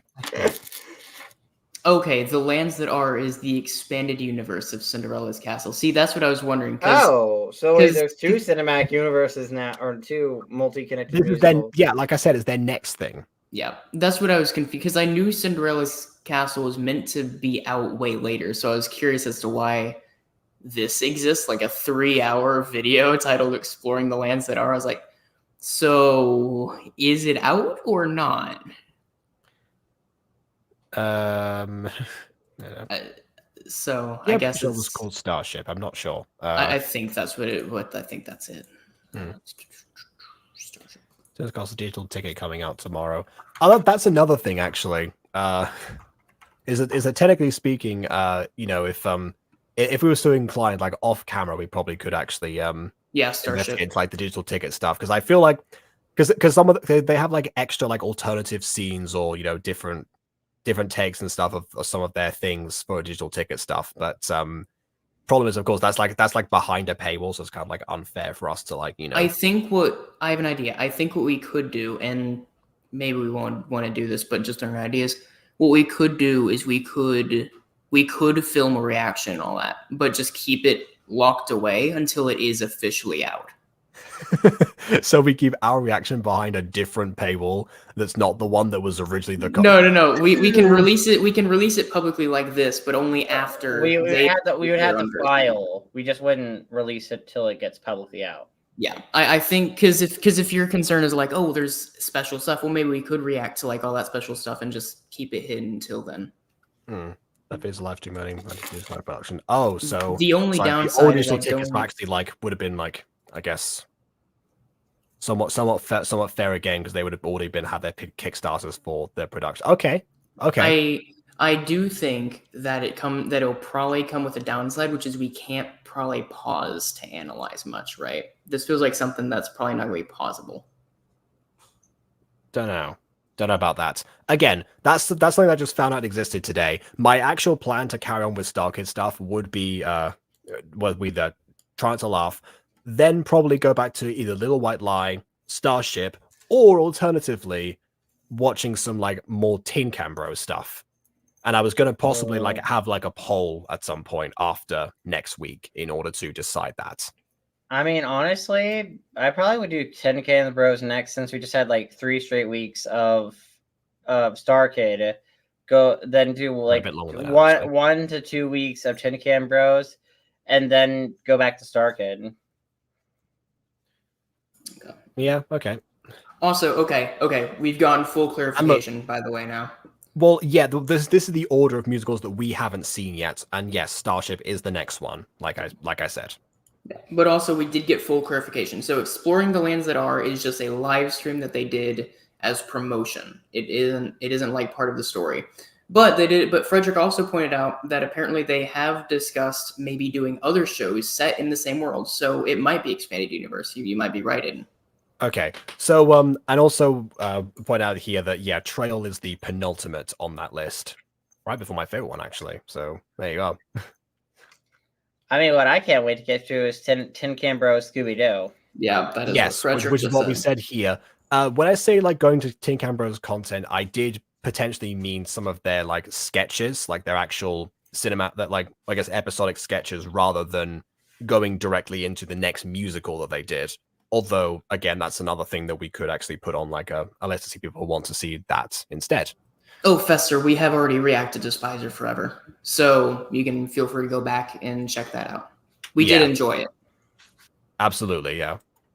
Although I got a question, is with their episodic sketches, can we actually like have a full stream length of those episodic sketches? Not all of them, but we can have a collection. We can have a collection of them and then go through some of them. That's what we'll do with Studio C eventually as well. Once we run out of StarKid stuff eventually in like a year and a half. I have a plan. Don't you worry. Who's a coming?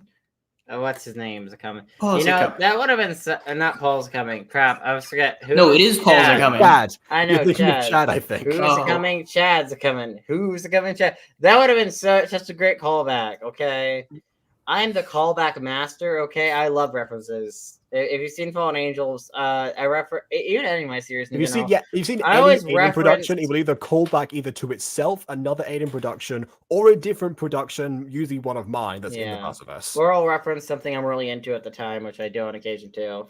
Okay, I don't know what the fuck this means, but I like the sound of it. Edgar Allan Poe dinner party murder mystery. Don't know what that is, but that sounds great. I think that's one of the Tin Can Bros sketches. Oh, that sounds so fun. That sounds fun. Also, I would like your thought on this, Jacob, because I'm curious. I want to see what you think about this concept, because it's not a thing that just StarKid has done. Frederick said, the Langs overdeveloped the world in an effort to future-proof it, referring to Cinderella's Castle's world. Is that a good move or bad on paper to you? I have no idea what future-proof means in this context, so can't really comment, I'm afraid. Well, apparently that was Shipwrecked. Okay, the sketch. All right. Well, okay. Again, we will make a poll, but after next week, because next week, I guess we'll I don't know, because I mean, the thing with the trying to laugh things is that I'm not sure how well they're going to lend themselves to like a reaction or review, because it's just like, okay, this bit that someone came off the top of their head, was not as good as this bit someone came off the top of their head, or like how this goes. So I don't really know. That might be more of a classic reaction type of thing rather than like our usual reviews.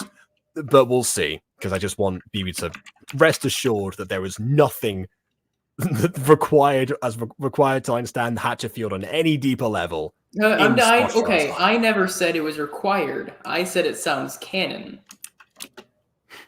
Which in your mind is usually the same thing. Well, okay, sure. Okay, here's the thing.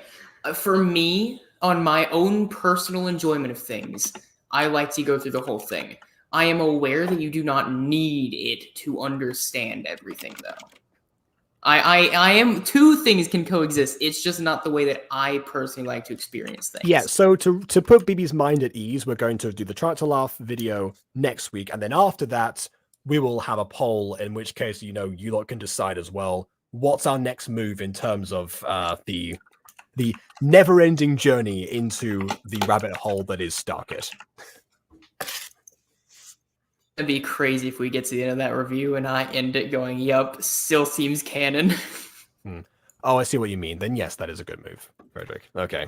Well, we'll see. We'll see next week. But for now, of course, let's know your thoughts, means of liking or disliking, and leaving your comments on things that we've missed out, and hopefully, I don't know, any other corrections that the chats have not already given us in triplicate form.